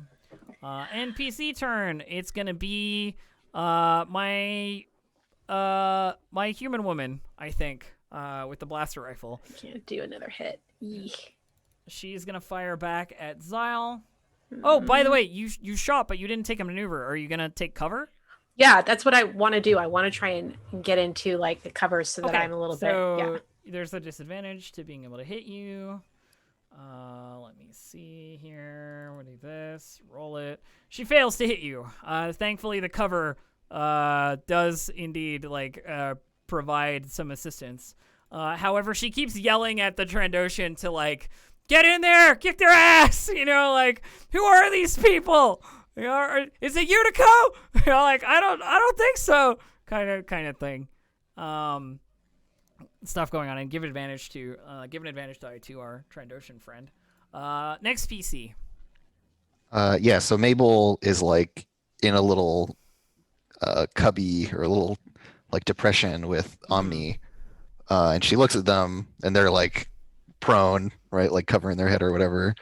And she does a quick little bit of calculation, and then hears the Trandoshan yelling or something, going rah, just over the little ridge, and so she kind of without hesitation just clambers over the ridge to then drop down on top of him and punch him in the head, basically. Okay, yeah. So I'll maneuver into engaged range. One maneuver to move into engaged range. And then I will attack and then a brawl. My brass knuckles. Brawl time. Yeah. With a boost die. Let me check. Yeah, you have a boost die. Let me set that for you. Boost die set. Okay, and I think I have my weapon stuff set up correctly, so I'm gonna try to roll. Yeah, try and roll it here. Whoa! Yeah. Okay. So maybe he's not expecting me or something to emerge from this spot. Yeah, he definitely had written you off as a non-combatant sort of thing. There's a droid, we're not gonna worry about the droid sort of thing. So that triumph counts as another success, basically. As well as also providing the benefit of that you can upgrade an allied character's next check or downgrade an enemy next check. Or quote unquote do something vital like shooting controls or sealing blast doors, these kinds of things. So you can kind of use it narratively. The yellow and red arrows, elf. Yeah. What do those mean exactly? What it means is you can turn a green into a yellow for someone else, or you can turn. Okay, it upgrades one of their dice. You can turn a purple into a black. You can reduce checks or upgrade checks, basically. You also get a crit because triumphs are crits. So the critical on my brass knuckles is 4. Let me see here. And the damage is +1, but I don't know if I add my brawn to the damage. I think so. Okay, so then I would be 3 damage rather than the 1. Well, you also get 1, 2, 3, 4 extra because of the successes. That's another critical for this Trandoshan. He's just getting fucking wrecked. Poor guy. Let me check what that would be. 78 target loot. You managed to hamstring him at some point during this brawl, but it doesn't really matter because you ring his bell so hard he just drops to the floor. You get up in his face, deck him across the chops, and he just falls to the floor like flamethrower falling out of his hand, kind of thing. Is he dead? Did you kill him? Yeah, I think she's kind of crouched over his prone figure, and yeah, she maybe just without even thinking is checking his vitals. Checks his vitals. Yeah, after dropping him. I don't think he's dead because I don't think a punch across the. I mean, it's a robot punch across the face. Do you want to have killed him or no?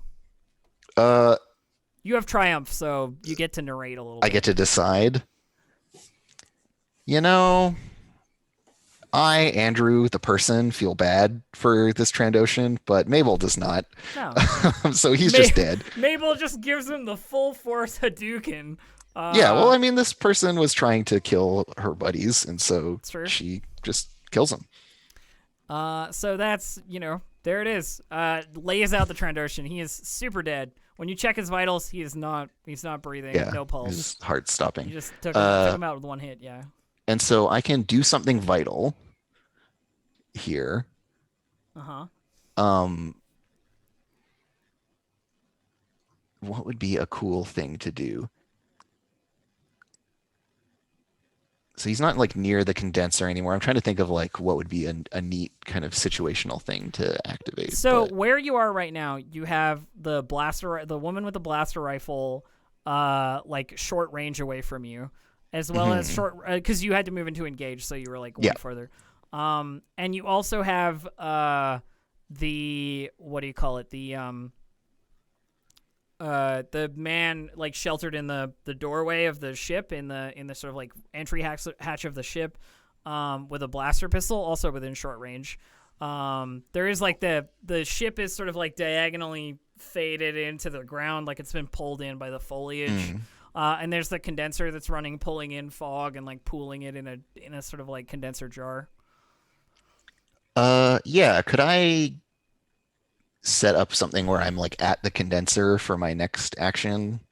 Yeah, sure. Because I'm thinking maybe I like reverse it or blow it up or something. So you like, and it so you like obscures and helps us. you manage to get like a little further forward after you deck the Trandoshan because he goes down quicker than you expected. Yeah, like the two of us tumble towards the condenser, kind of end up. Yeah. And so you're right near the condenser for your next turn. Great. That sounds great. Cool. So it is one of my NPC turns is gone, so I'll remove the last one because the Trandoshan is dead and he didn't act. So it's doorway. It's doorway NPC. The man in the doorway. He's gonna lean out and try and shoot you with a blaster pistol, Mabel.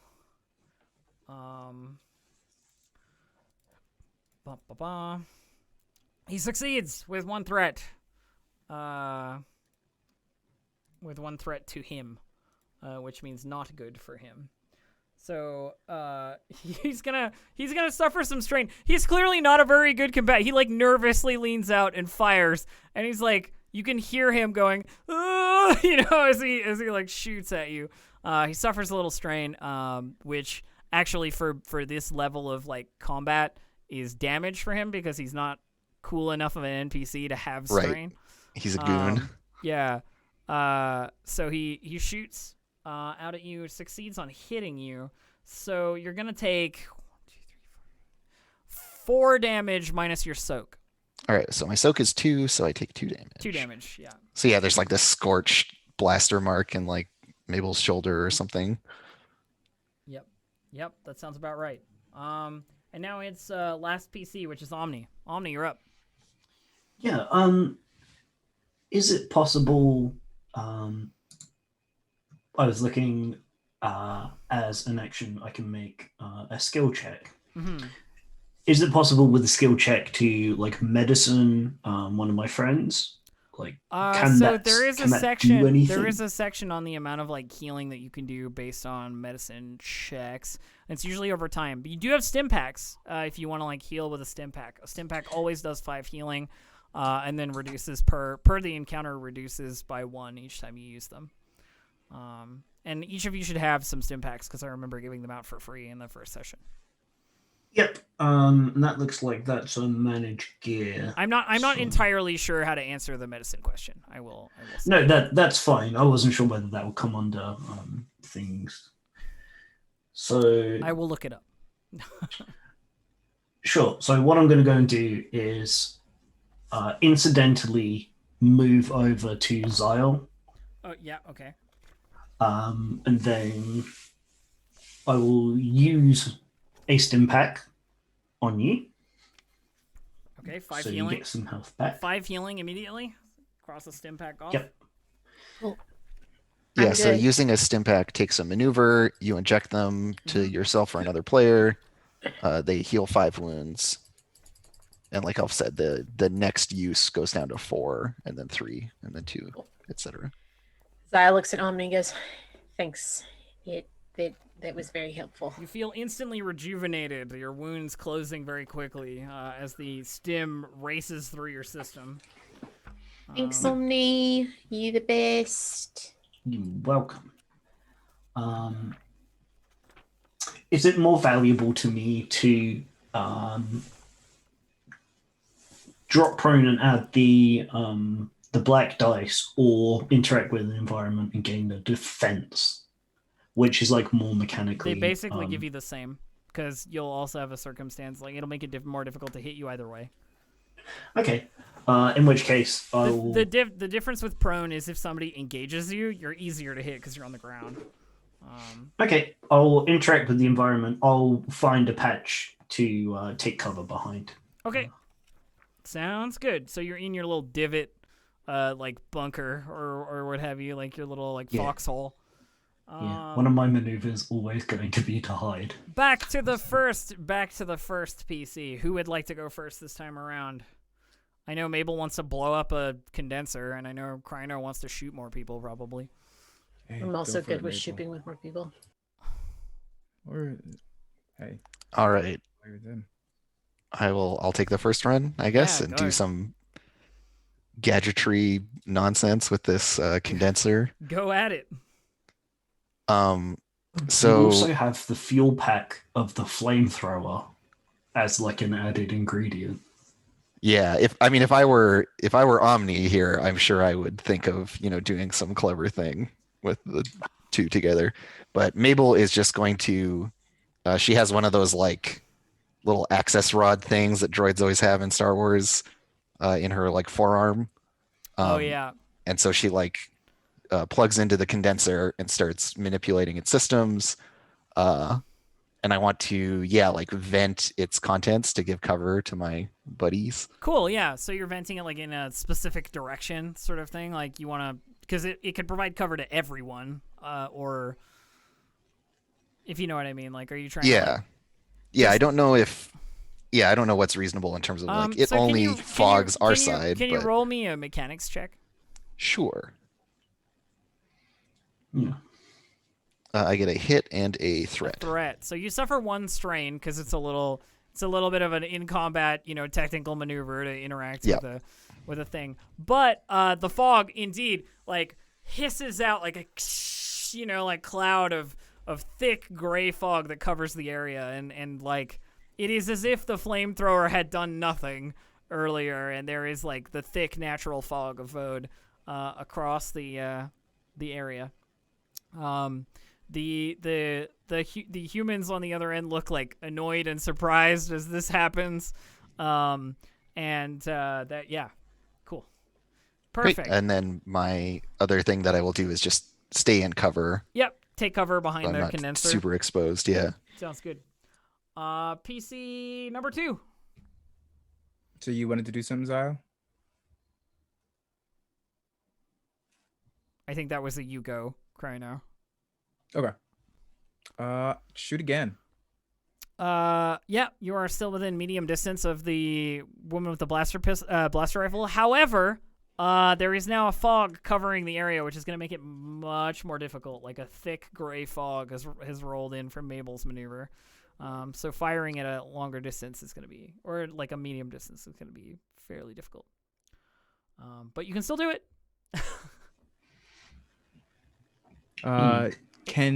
Is there any way that I can use the infra binoculars in this moment or no? I'm not sure. Because they don't like list like action wise or anything in the economy. Well, it's interacting with an item, right? You're the I resident. would say it's owner. I would say it's interacting with an item, but the thing is, you can't fire and hold the, hold the binoculars at the same time. So I can give you a circumstance bonus if you want to like scout it out with the binoculars and then shoot in that direction. Yeah, that could be That's I don't care that much. Cool. that could be the justification for taking like the aim maneuver or whatever. Right? Yeah, roll it up. Oh my god! Just so you line it up with the infra binoculars and you put them down and you fire the blaster pistol and you take her out in one shot. She is gone. Like you nail her in the neck or something with the blaster bolt, and she drops like a sack of potatoes. Because that is 5, 6, 7, 8, 9, 10 damage plus some threats. You're gonna take 2 strain from the threats. All that work. And I think it's at this point that the other guy sort of like puts his hands up, You know, Yeah, and with my action, I think that the moment Zyle sees that go down, like Zyle will like throw their slug thrower back on on their back and like basically bum rush this guy and kind of make sure that he doesn't plan on going anywhere. So yeah. Okay, so the fastest you could get to him is you move from medium to short and short to engage. So you basically get into melee with him like immediately. Yeah. The thing is, he actually has a turn before you.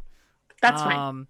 So but that's my move once it is my turn. So I think on his turn, what he's gonna do is like pull back into the ship and try and like press the button to like pull the landing ramp up to try and like close it off, and like huddle inside.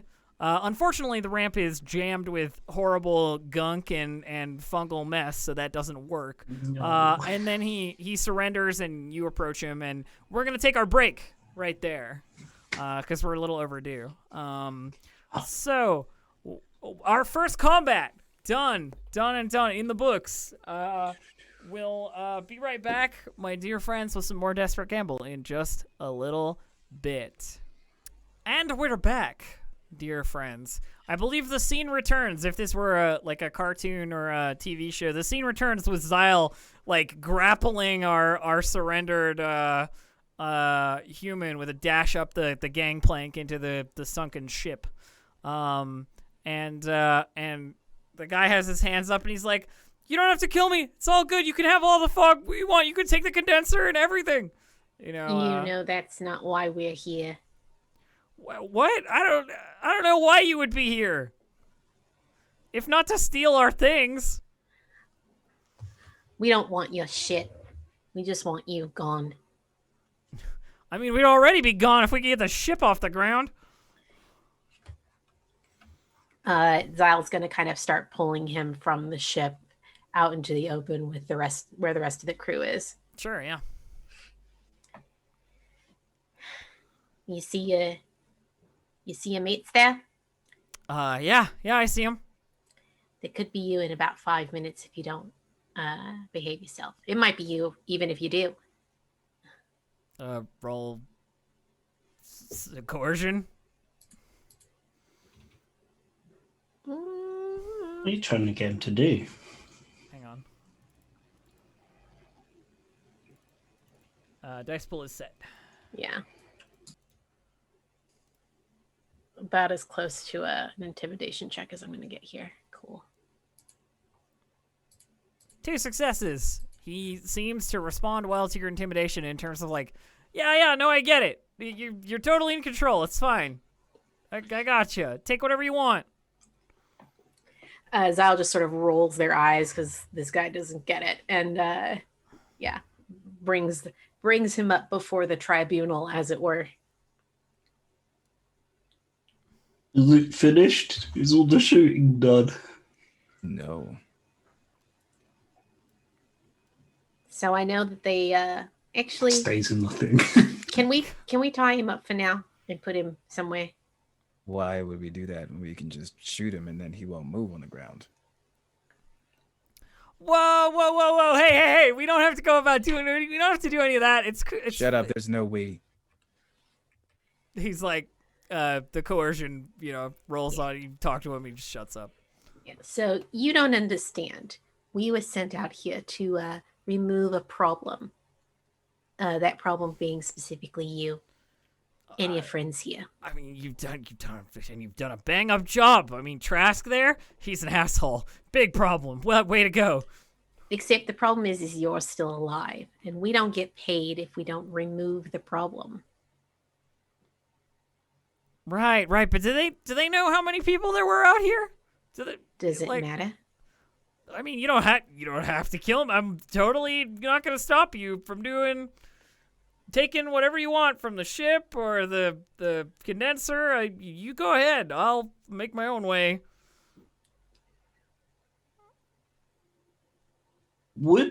I'm not sure how credits work exactly. Would he still keep stuff in his personal bank account that we could ask him for? Or is it all physical? So in Star Wars, credits are, there is a bank, obviously, in the way that there are banks and other stuff. Sure. But generally, credits are on chips. that are like of a certain size. You know, it's like So a we US can think of them as cash. it's They're like a like US, paper money it's like a or USB drive of cash. Yeah. yeah. Sure. Okay.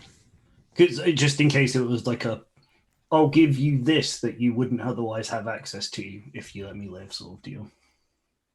But no, he doesn't.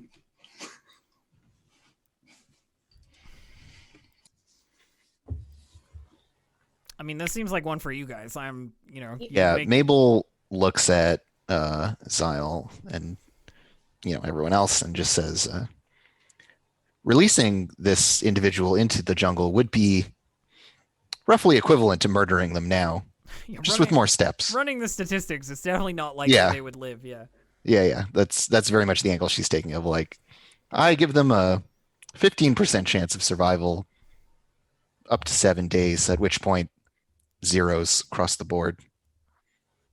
She just says this very flatly and like is nodding to herself. The guy like looks at you like, see, it's no chance. You don't have to shoot me. Certainly can't give you back your ship and allow you to escape the planet either. Yeah, I don't think it's going anywhere. It's like sunk into the ground with like mushrooms growing over it already. You can definitely take the bodies of your friends back. I think that would be proof enough, don't you think, Krino? No, because it's not true. If you're gonna do it, then do it. You I don't lot want to ag- keep hiding in this hole. You lot agreed to this job, and I asked very specifically if there were going to be any issues completing it. I was told no, so I came. If there's a 15% chance that this person can live, there's a 15% chance that this job is not done right. I don't do that. Zyle kind of shoves the guy The at like Krino. the like hope in his eyes is like slowly draining away as Krino talks about like how the job must be done correctly and so forth. Okay, shoved at Krino, yeah. Have fun. But I don't have to watch this. And 15 wasn't enough. I shoot him in the chest. Sure, yeah. Okay. He gets pushed towards you. You just pull your blaster pistol and blam, and he just drops like dead. Definitely dead. At this range, definitely dead. Not resisting. No suffering. Yep. If Mabel were to check vitals, he is dead. She doesn't bother. She just Yeah. like watches him drop while you see her head kind of like tilted. She watches him drop and then just nods. Very well. And then she goes and starts like picking over the bodies for useful stuff. Yeah, so in terms of like useful things, the flamethrower is like a standard issue sort of like VOD clearing device. You know, you've seen a bunch of them on like the one that Trandoshan has.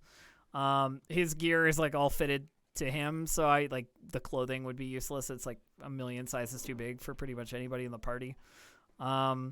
And then the human lady had like an E11, which is the like stormtrooper blaster carbine.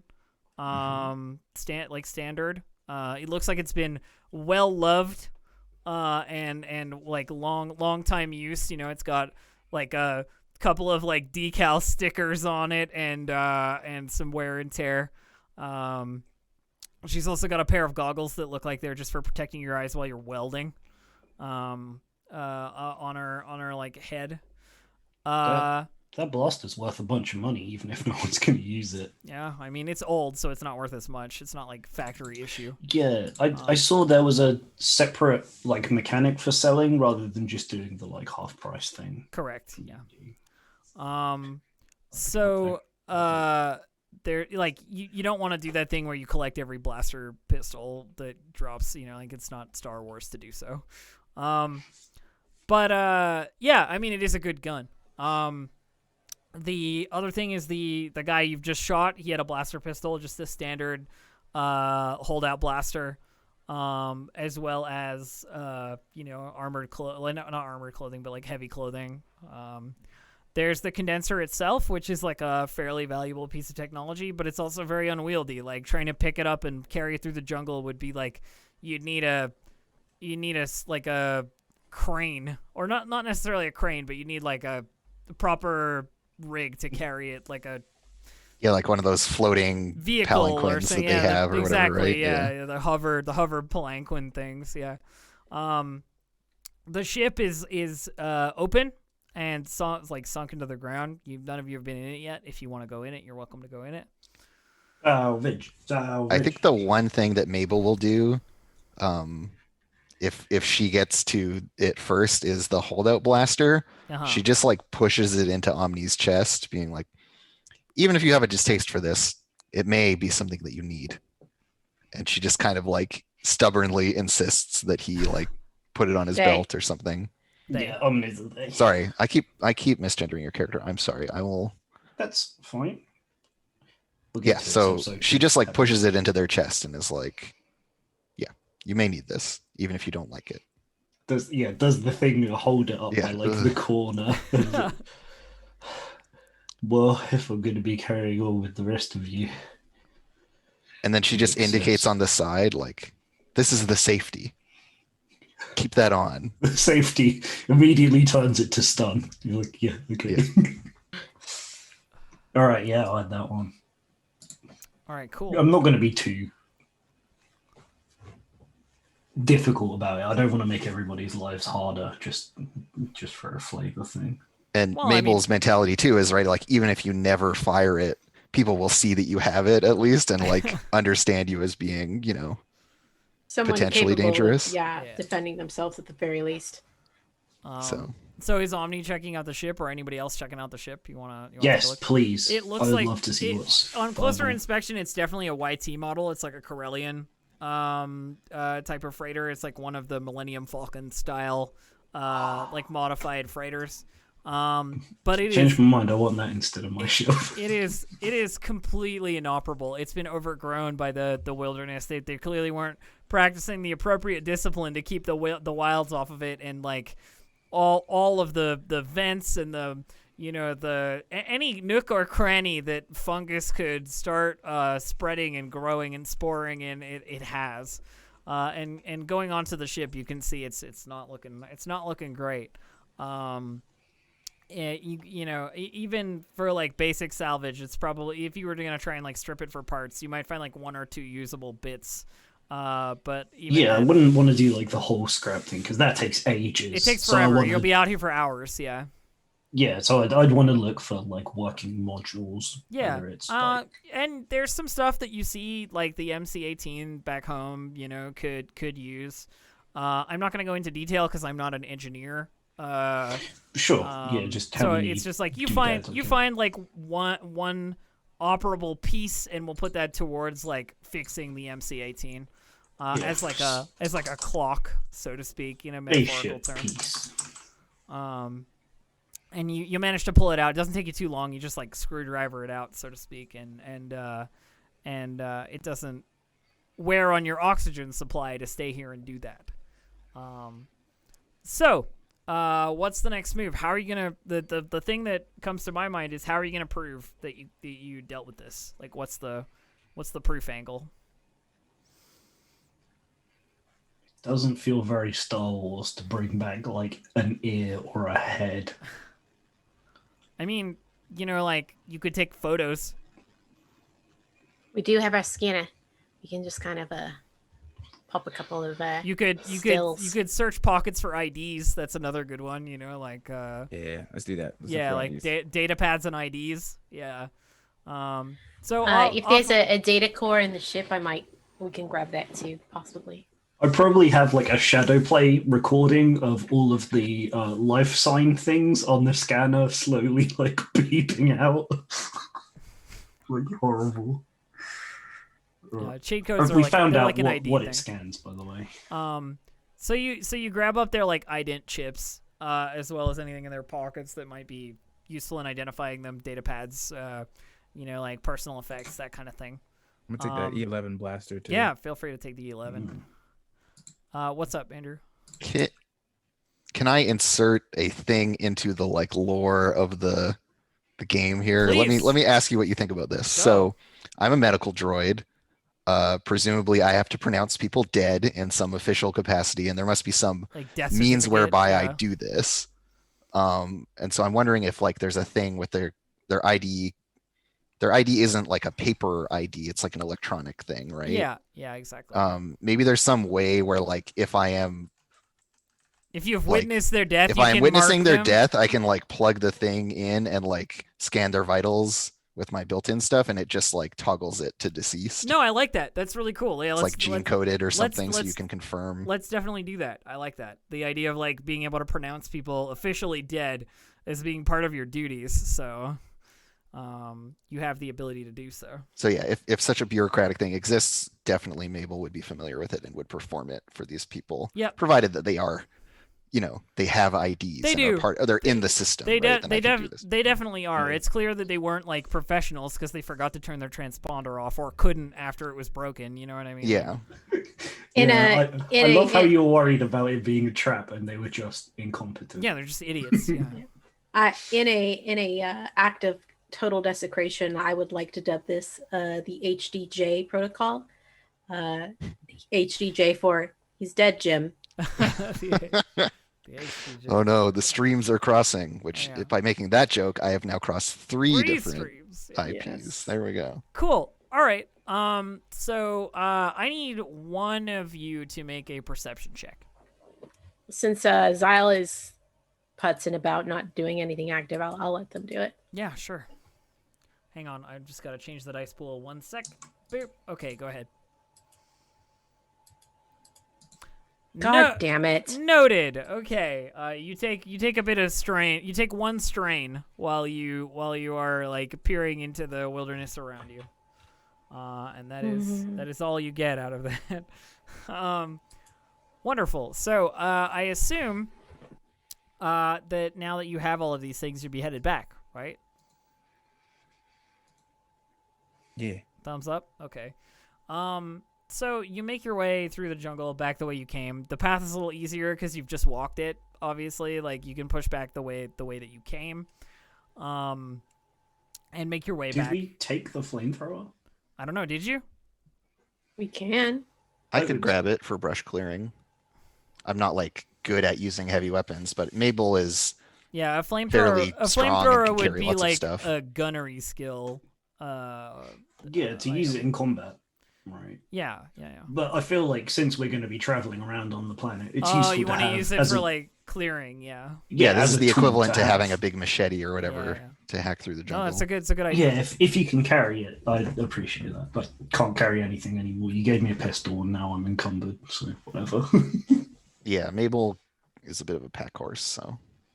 All right. Cool. Yeah. So you grab it up, and you can use it to clear on your way back. It's not as difficult to get back. I'm not gonna make you roll another survival check because it's back the same way you came. You're basically following your own trail, back the way you came. The blimp sharks are still attached to that stalk you passed by. They're like chomped on it, sleeping, like quote unquote sleeping. I think.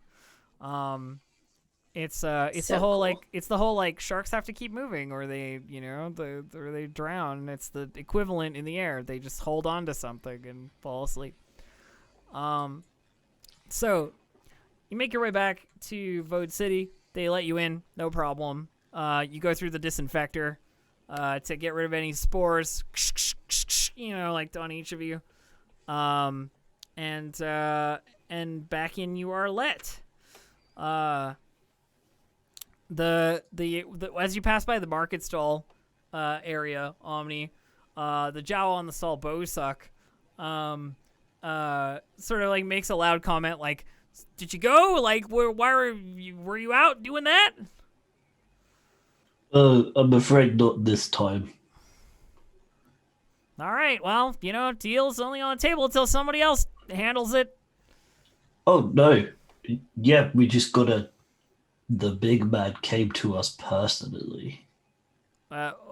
Which big man? I know a lot of big people. The 3-foot-tall Jawa says. I looked to see if my friends are still there to remember because, like, I just did not The clock. name's Janda. Jada, yeah. Oh, yeah. He's important around here. Yeah. Well, if you're doing a task for him, sure, do that first. I'll be back, don't worry. All right, wonderful. He sort of lets you go. There's just like a little back and forth. So you make your way back to Madame Harani's, and you probably hang out for a couple hours because the clerk said she'd only check in like once every day to like see if you're there with the proof. And she does come back probably like a couple hours later after you've had some drinks or chilled out a bit and dealt with some of the strain and stress of excitedly run being outside out and shove this inside the spaceship. Yeah. Doodad it is. Oh, so you go down to the MC-18 and install some stuff? Yeah. Okay. All right. We'll talk about that more when we do it more directly, I think. Okay, sweet. But that's cool. That's cool, yeah. The ship is well maintained. It's under a big tarp to keep like spores off of it. It just doesn't have anything in it. Yeah, the bits are nice, but it just doesn't have stuff. Well, before you took it from the Mon Calamari government, they took the pieces out that they needed. You know what I mean? Like some of it was salvaged for before the wrecking yard. You just happened to get it running enough to move it once. But anyway, rescued is my preferred term. The clerk comes back and walks into Madame Harani's, looks around as if she's not expecting to see you, just like a quick cursory look around, and then spots the group and walks over to the booth you're sitting at. It says, "So, on the registry it says you left and now you're back, so I assume you have something for me?" Yeah, and Mabel had given the ID cards to Kryno, I think, since you're... Just kind of pull him out, put him on a table or anything in front of him. Just kind of, job's done.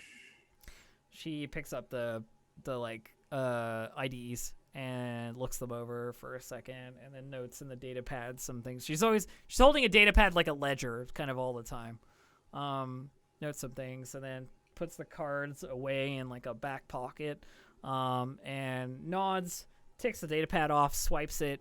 And then from another pocket, she pulls out several credit chips and like lays them on the table in response to the IDs, and says, "Pleasure doing business. I hope you made an example of everyone present." Not one they will ever forget, I imagine, considering they can't think anymore. Well, I mean, the example's not for them. And she sort of like hands the credit chips over and doesn't really hang around for further conversation unless somebody asks her something specific. Anybody got anything for the clerk? No? Okay. I'm not asking for another job. She has... Yeah, you got any more murders you want us to do? Yeah, you've always got murders. But so I don't think we're going to be engaging in jobs like that again anytime soon. So she leaves with a little ceremony, and each of you gets a credit chip worth 1,000 credits. Utico trade shit worth 1,000 credits. Ooh, we rich. I can buy myself some real armor. Woohoo! Yeah. I want to buy a thermal detonator. No, I don't. I mean, good luck finding those. He's holding a thermal detonator. That's all I can ever think about when anyone says thermal detonator is C-3PO's line. They're just incredibly rare, and restricted. Yeah, but like a war crime or something. They're also worth like 20,000 credits or something. Well, I guess it's a job well done. Grim work like that is most of what's needed out here. Pays well, Mabel too. kind of shrugs. Does pay well. I think Madame Harani sees you all sort of sitting together and comes over and sort of goes various customers, sort of address that is gender non-specific. Various esteemed customers. Can I get you anything? Do you need refreshments, food from the kitchens, maybe? Anything? I'll take the strongest thing you have on the menu. That's for sure. Strong I can do. And she sort of motions over to the bartender to start working on something. Anything else for any of the rest of you? You eat blimp shark? I believe the chef has tried to cook blimp shark. There are some dishes that have seen some moderate success. Is that something you'd be interested in? Yeah, I saw a few of them, and I was just wondering what they were like on that. I'll have something brought out. Is this a way to get over one's fear of an animal? Is to eat it? Eat it. What I I imagine think is culturally, yes. amazing is I the image of a fish person eating a fish. I think eventually there's like a round of drinks, something specific for Xyle in this like sort of blue, almost like cleaner fluid looking drink for everybody else. Something more specific for Xyle that's a little stronger. It's like this black tar stuff. Yeah, they down it in one go if they can. And a plate, a large appetizer plate of what looks like blimp shark sashimi. You know, like raw, sort of like gray blimp shark. I'm meat. glad my character doesn't eat. Yeah. Mm-hmm. Dig in. Yeah. It's pretty good. It's not bad. Yeah. Xyle definitely downs the drink in one go if they can and immediately orders a second one.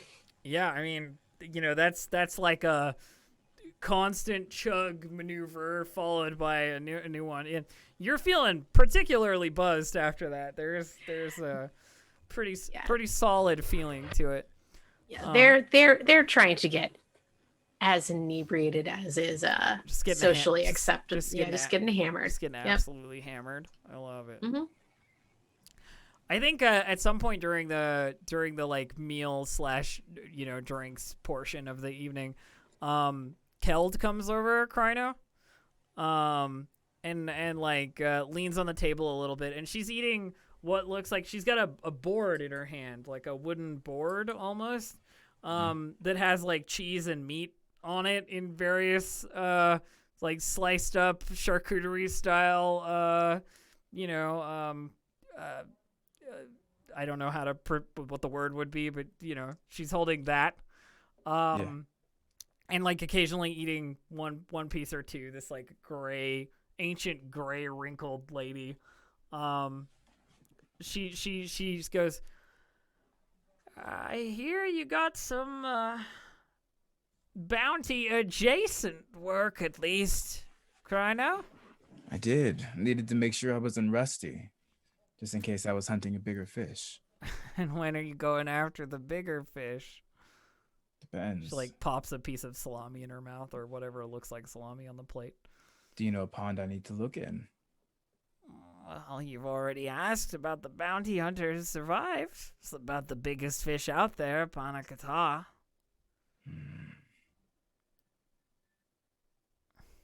Is there anything else that you know at all? Even anything that might loosen or refresh your memory for a few credits? About that bounty in specific? Yes. Or, do you know of any others that might be fun? Well-paying and interesting. She leans in like real quiet and like puts her elbow on the table. Goes, I know that it ain't just Utico that pays around here. Some people don't like them very much. Oh? Yeah. Who else? She like thumbs over towards a guy in a booth like in the corner. And it looks like to be this big chunky like Gamorrean fellow, like the pig people. Yep. And she says, works for the labor union around here.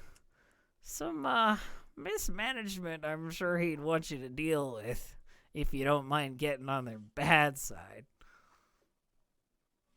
Hey, doesn't matter which side a coin's face up, it still has value. Sounds like fun. Around here, I mean, 90% of the coins might disagree with you. Doesn't matter to me what they look like in my pocket. She eats a piece of like sharp cheddar-looking cheese while she's talking, and goes, like I said, one survivor on the other bounty. Nothing I can tell you about it. I'm not stupid enough to go after it. I might be. You I just are might be. possibly very stupid. That's true. And then she just like wanders away from the table, like, happy to have had the interaction of like, oh, you did some stuff. Pfft, whatever. I do cooler stuff. Check that out. She was basically flexing on me. I'm just let her have it. Yeah, She earned kinda. it. Kinda. She's got bounty hunter seniority anyway. She's an official guild member. But yeah, so there's the Gamorrean in the corner who might have some work that's like less Utica focused, so to speak. Well, anti-Utica more than anything. He looks grumpy and he's currently eating what looks to be like almost like something the size of a small sheep that he's slowly eating like handfuls at a time, that he's just like ripping into with his hands and like putting in his like weird pig face.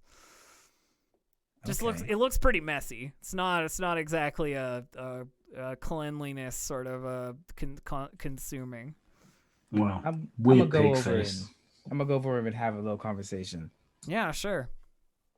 All right, so you get up from the table. Does anybody go with Kryno, or is it just a Kryno thing? I do look around to the group and then I kind of like gesture in that area. Actually, you know what? I look for Omni. Oh, okay. Just like Omni specifically. Yeah. Cool. Yeah, you'd find me just like spending the credits again. As soon as I get them, they just go straight through my hands into stuff. I want Slicer gear this time. Hey, Yeah. Omni, I have a thing you might be good at. Yeah, what's You're very timid and empathetic. one of those sounds like a compliment? Touche.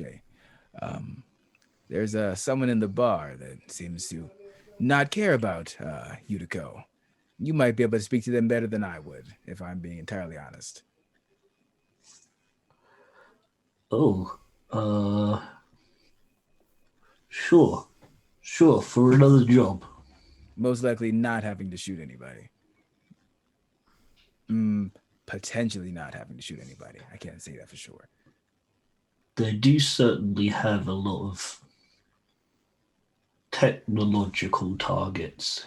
Oh yeah, I mean it means you'll get to steal from Utico most likely, borrow indefinitely from Utico most likely. It was just one time, and the preferred term was rescue. Let's rescue many more things. Hell, maybe there'll even be a thermal detonator. I didn't actually want one thing terrifying. What about a cryo detonator? Are those a thing? Let's go find out. Yeah, like hand on the back, let's go find that. Yeah, absolutely. I don't know Alright. if it's a thing either, and neither does Kryno, but that's kind of the beauty of it. He's So- 100% So making that up. the two of you are gonna go talk to the Gamorrean. Is that what I'm hearing? Yeah. I think so. So you make your way to the table, and he's like finishing this meal after you've like taken the time to find Omni and like come back and talk to him. He's like down to the dregs of the bones of this creature, whatever it is, this sheep-sized thing that's been cooked up, and he's like licking his big thick like ham fingers, and he looks up and he goes like, "Yeah." We heard that you were someone to speak to if we were looking to make some trouble and make some credits. Depends. Fuck Utico. I mean, I feel that. They hire the labor union from off planet and they give us 6-month rotations, which is not enough time to establish anything of a life here on the surface. And they use us for all the most dangerous jobs. All the condenser farming and the fungal wood chopping. I mean, come on. It certainly sounds really, really terrible. No, legitimately, I took a second to say it, but I was trying to think of worse words. Um, um, so perhaps since you have a bit of an axe to grind, Literally. yeah, it's like a vibro axe next to it. We have skills between us that might be useful in evening the table. He sort of like snorts a little as if he's like thinking. You know what I mean? There's like a snorting, squeaking sort of noise from him that wouldn't be considered speech unless he were Gamorrean. And he says, "Me and the boys are mostly out doing the fungal wood chopping, so I'm sure I can think of something you could help us with." We have a flamethrower. So do lots of people. It's kind of a common thing around here. You need them, otherwise you get overgrown, and you know, you've been out there. Like, personally, I prefer the old favorites, you know. And he like hefts a big axe that's like on the leaning against the table next to him. But some people like the fire better. Shiny. It is shiny. It looks like it's been very well taken care of. Oh, is that a type? Nope. I've got a job to do. Rhino trusts me. Don't look at that axe. Tell you what, if I think of anything, I'll get back to you. What's your name? Omni Brogbo. And, this is my dangerous friend. I know. Charmed. Mongum. And he like holds out his hand to like shake yours. It's like still got weird like lamb grease on it and spit. Hey girl, I'm wearing gloves. Yeah. And like he shakes your hands and sort of goes like, "Ain't got anything on the docket right away, but like I said, if you're feeling some anti-corporate sentiments, I'm sure I could come up with something." Deal. Cool, good. Now let me finish this. And he like starts picking at the like remaining bones, like cracks something open with a nasty sounding noise. Slurps out some marrow. You know, that kind of fun stuff. Oh, nasty. Yeah. Good I don't have times. teeth, I can't do Good times. Yeah.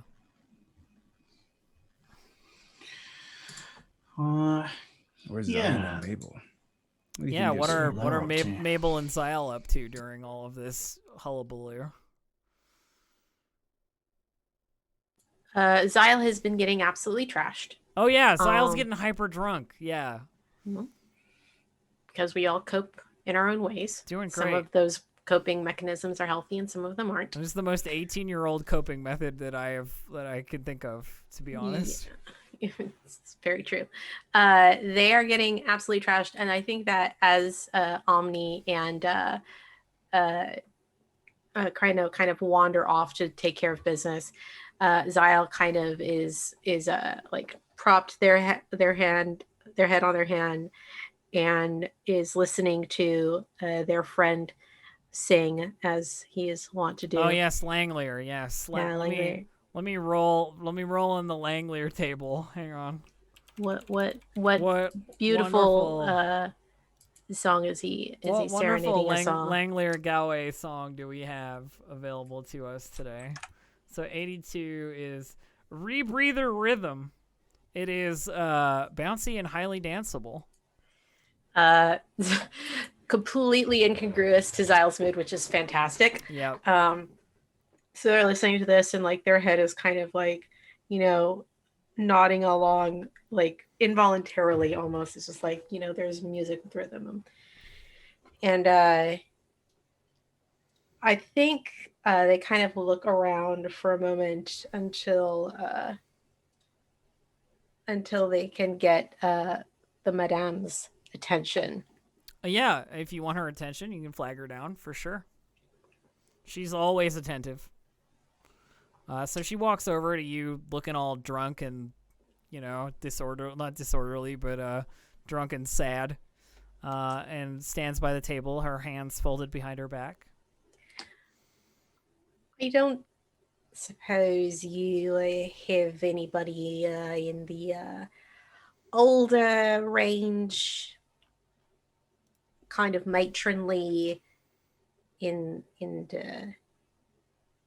I don't suppose you've got anything like that that could possibly be available, would you? I am sure that we can see to whatever need it is that you require, but in your current state, I don't know if it would be responsible of me to... No, I'm not looking for action or whatever it is that these guys coming in here looking for when they yell at you for service or whatever. I feeling a bit homesick, and yeah, I think I can have something dealt with. Just give me one moment. And she like steps away and speaks with one of her employees off to the side.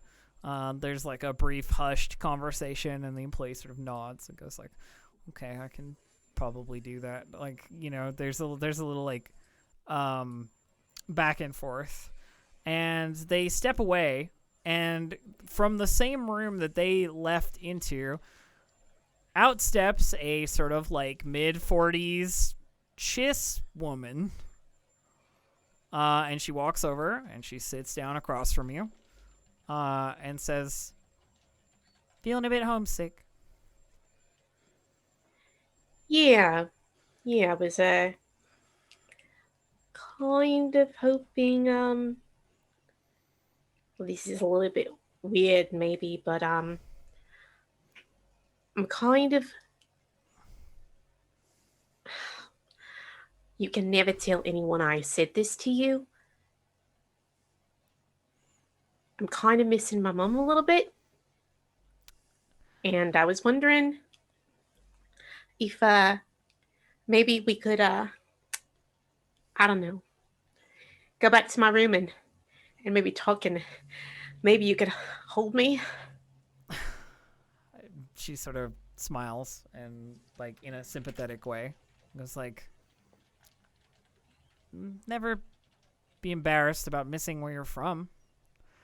The accent is not right, by the way. Like, it's clear this is not a Chiss person. They're not from Chiss space for sure. And she stands up and goes like, lead the way. We'll take some time together. Feel better about it.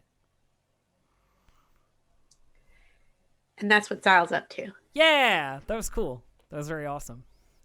Yeah, so the I would say like the denouement of that is the reveal that like the employee that you're interacting with, his name is Bree, and they are a shape changer. They're a changeling.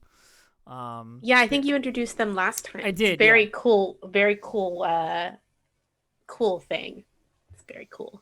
Yeah, I just wanted to add that so that it was clear like what was happening. Mabel, what is Mabel getting up to? I think, yeah, if we want to keep on this kind of sentimental I bent, like it, then I like maybe Mabel is going to hang out with her buddies and like check droid on them. buddies, yeah. Yeah, see how everyone's doing. There are a couple of droids, I think, that are of the same make as you. They're the same like model of droid. Like they had the same sort of tasks that you had. Maybe you've got some more independence than they do, or they just haven't like developed in the same way. Due to like missing parts or pieces or what have you. But they have their own little like section of Vode City. There's like a residency section for these droids that Mabel knows really well and lives in or lived in. I don't know. Yeah, probably still lives there. Yeah. Their parts are a little like mismatched, you've got some sort of like repairs done in poor ways or what have you, but they're happy to see you, and they've been going about their various jobs. A lot of them are assigned to like cleaning details, even though they're not programmed to do that. Yeah, to really do that. They're being underutilized. It's just one of those like you have hands, you can hold a broom or you can hold a mop and clean things. And the city needs to be cleaned and constantly, it needs right? to be So, cleaned constantly yeah. because it's like a disinfectant situation. Yeah. So is there anything in particular, like any NPC in particular, or like do you have like one that you're thinking of, or? Yeah, I don't know. I think I'm just like making the rounds because I've made some Yeah. money, and this is part of Mabel's motivation for wanting to do dangerous work is to have resources to help out, all these various For friends of sure. hers, So or are like you colleagues. so are you like handing out those resources, or are you like Yeah, I looking think and so. Yeah, like I've went and picked up some of the parts that they need or whatever, and I'm helping them doing some brief like fix repairs up. and so forth? Because yeah, she is a doctor to these droids as well, Yeah. is the idea, And right? they So- all seem like appreciative, but like a little bit resentful of the fact they have to be here. You know what I mean? There's Mhm. it's difficult to like do it as a like a one-on-one because it is like making the rounds, so to speak. Yeah, Um, like this would be like a but- montage of yeah, her checking up on these various. But it's like they hold a sentiment of like not anti-imperial, but like imperial, like resentment of the fact that they were left behind, and that they're living this like life that they didn't want, Mhm. but that they're still trying to persevere, and that there's a lot of like like survivalist hope that they'll get back to like what they got to do before. A lot of them have the like I'd like to return to the status quo rather than I'd like to move on to something else Yeah. vibe, if you know what I mean. Yeah, and so I think a lot of it is her like talking to them about that kind of stuff as well, like being a bit of it's a combination of like Harsh reality kind of stuff. yeah. physician but also therapist. Like she's talking to them about their experience and like why they think it is that they're so attached to the way things used to be, and like So, mechanically, Mhm. how much money would you say you've spent? yeah, I was looking through the like equipment and stuff trying to get a sense of like what this might look You like. can say whatever number you want in terms of this. I don't mind. It's just I would like throw a few hundred credits at few it. hundred credits. I Yeah. will offset your obligation by 1. So Okay. you only have 9 obligation. You can never get rid of obligation entirely, but it is less likely to be a problem the more you see to it. So if I spend 200 credits, that's good. Yeah, that's fine. Yeah. Okay. Yeah, so she has like some parts that she helps some of them install, like a new like knee actuator for one of them or something.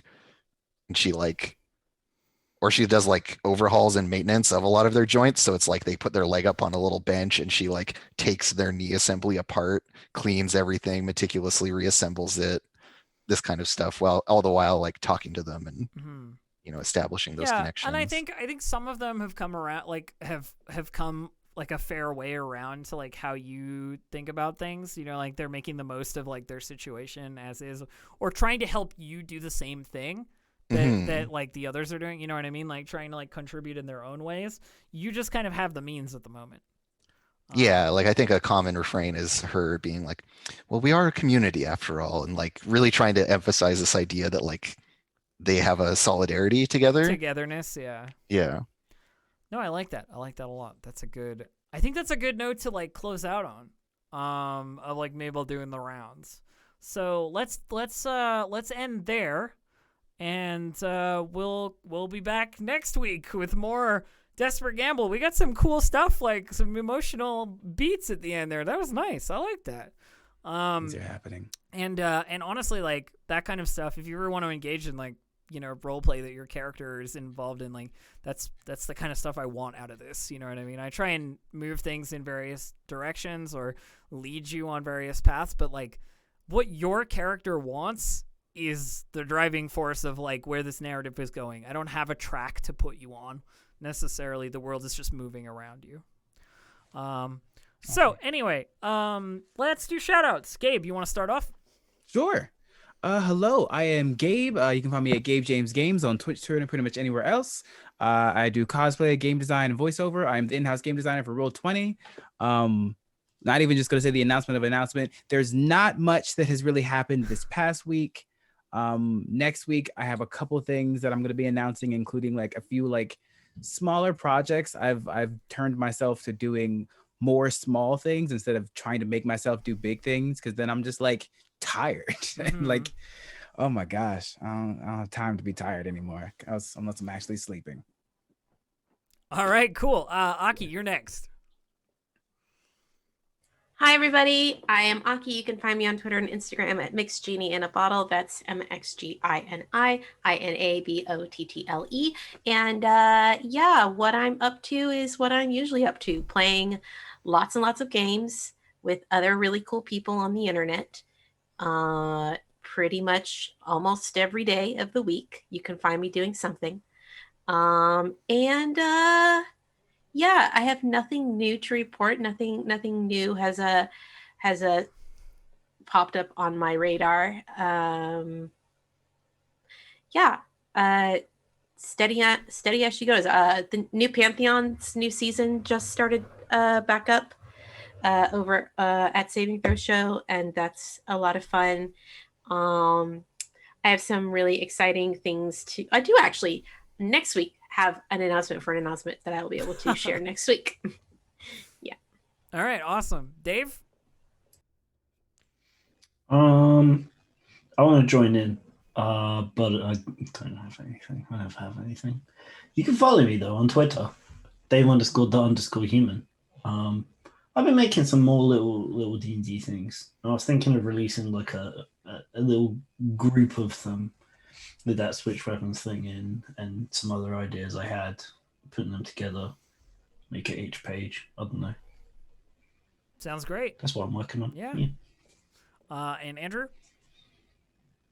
Yeah, I'm Andrew. You can follow me on Twitter at Commuting Crow. Hell yeah, short and sweet. And of course, there's me. I'm DistractedElf. You can find me at Twitter. You can find me on Twitch at twitch.tv/DistractedElf or on Twitter at DistractedElf. I run the Monday game for Roll20 on D&D's channel for Rime of the Frostmaiden with most of these fine folks. Sub Andrew for Aabria. And I do the GM prep streams for Desperate Gamble on Thursdays, which is super fun. And a bunch of other stuff, but basically just follow me on Twitter if you wanna like know what I'm up to. Highly recommend if you're interested in Desperate Gamble and you want to contribute to the world or contribute to the discussion about Desperate Gamble. There's a Discord that has been jumping, and a lot of the like random rollable tables, the NPCs, like a bunch of stuff I've pulled from there to use in this campaign, which is super, super great, super awesome. It's really fun to engage with the community in that way. The other thing is that if you like what you've seen and you're like, hey, I'd like to run some Star Wars Edge of the Empire, and but it seems complicated and I don't have the dice for it. Guess what? Roll20 has a API plugin for for Star Wars Edge of the Empire dice. So go to roll20.net and sign up today for an account and play some games with your friends over long distances or short distances if you want to, but with a virtual assisting. Roll20.net, sign up and don't get Cheeto dust all over your miniatures. So that's it, I think, for me for today. Have a great one, friends, and we'll see you next time. Bye.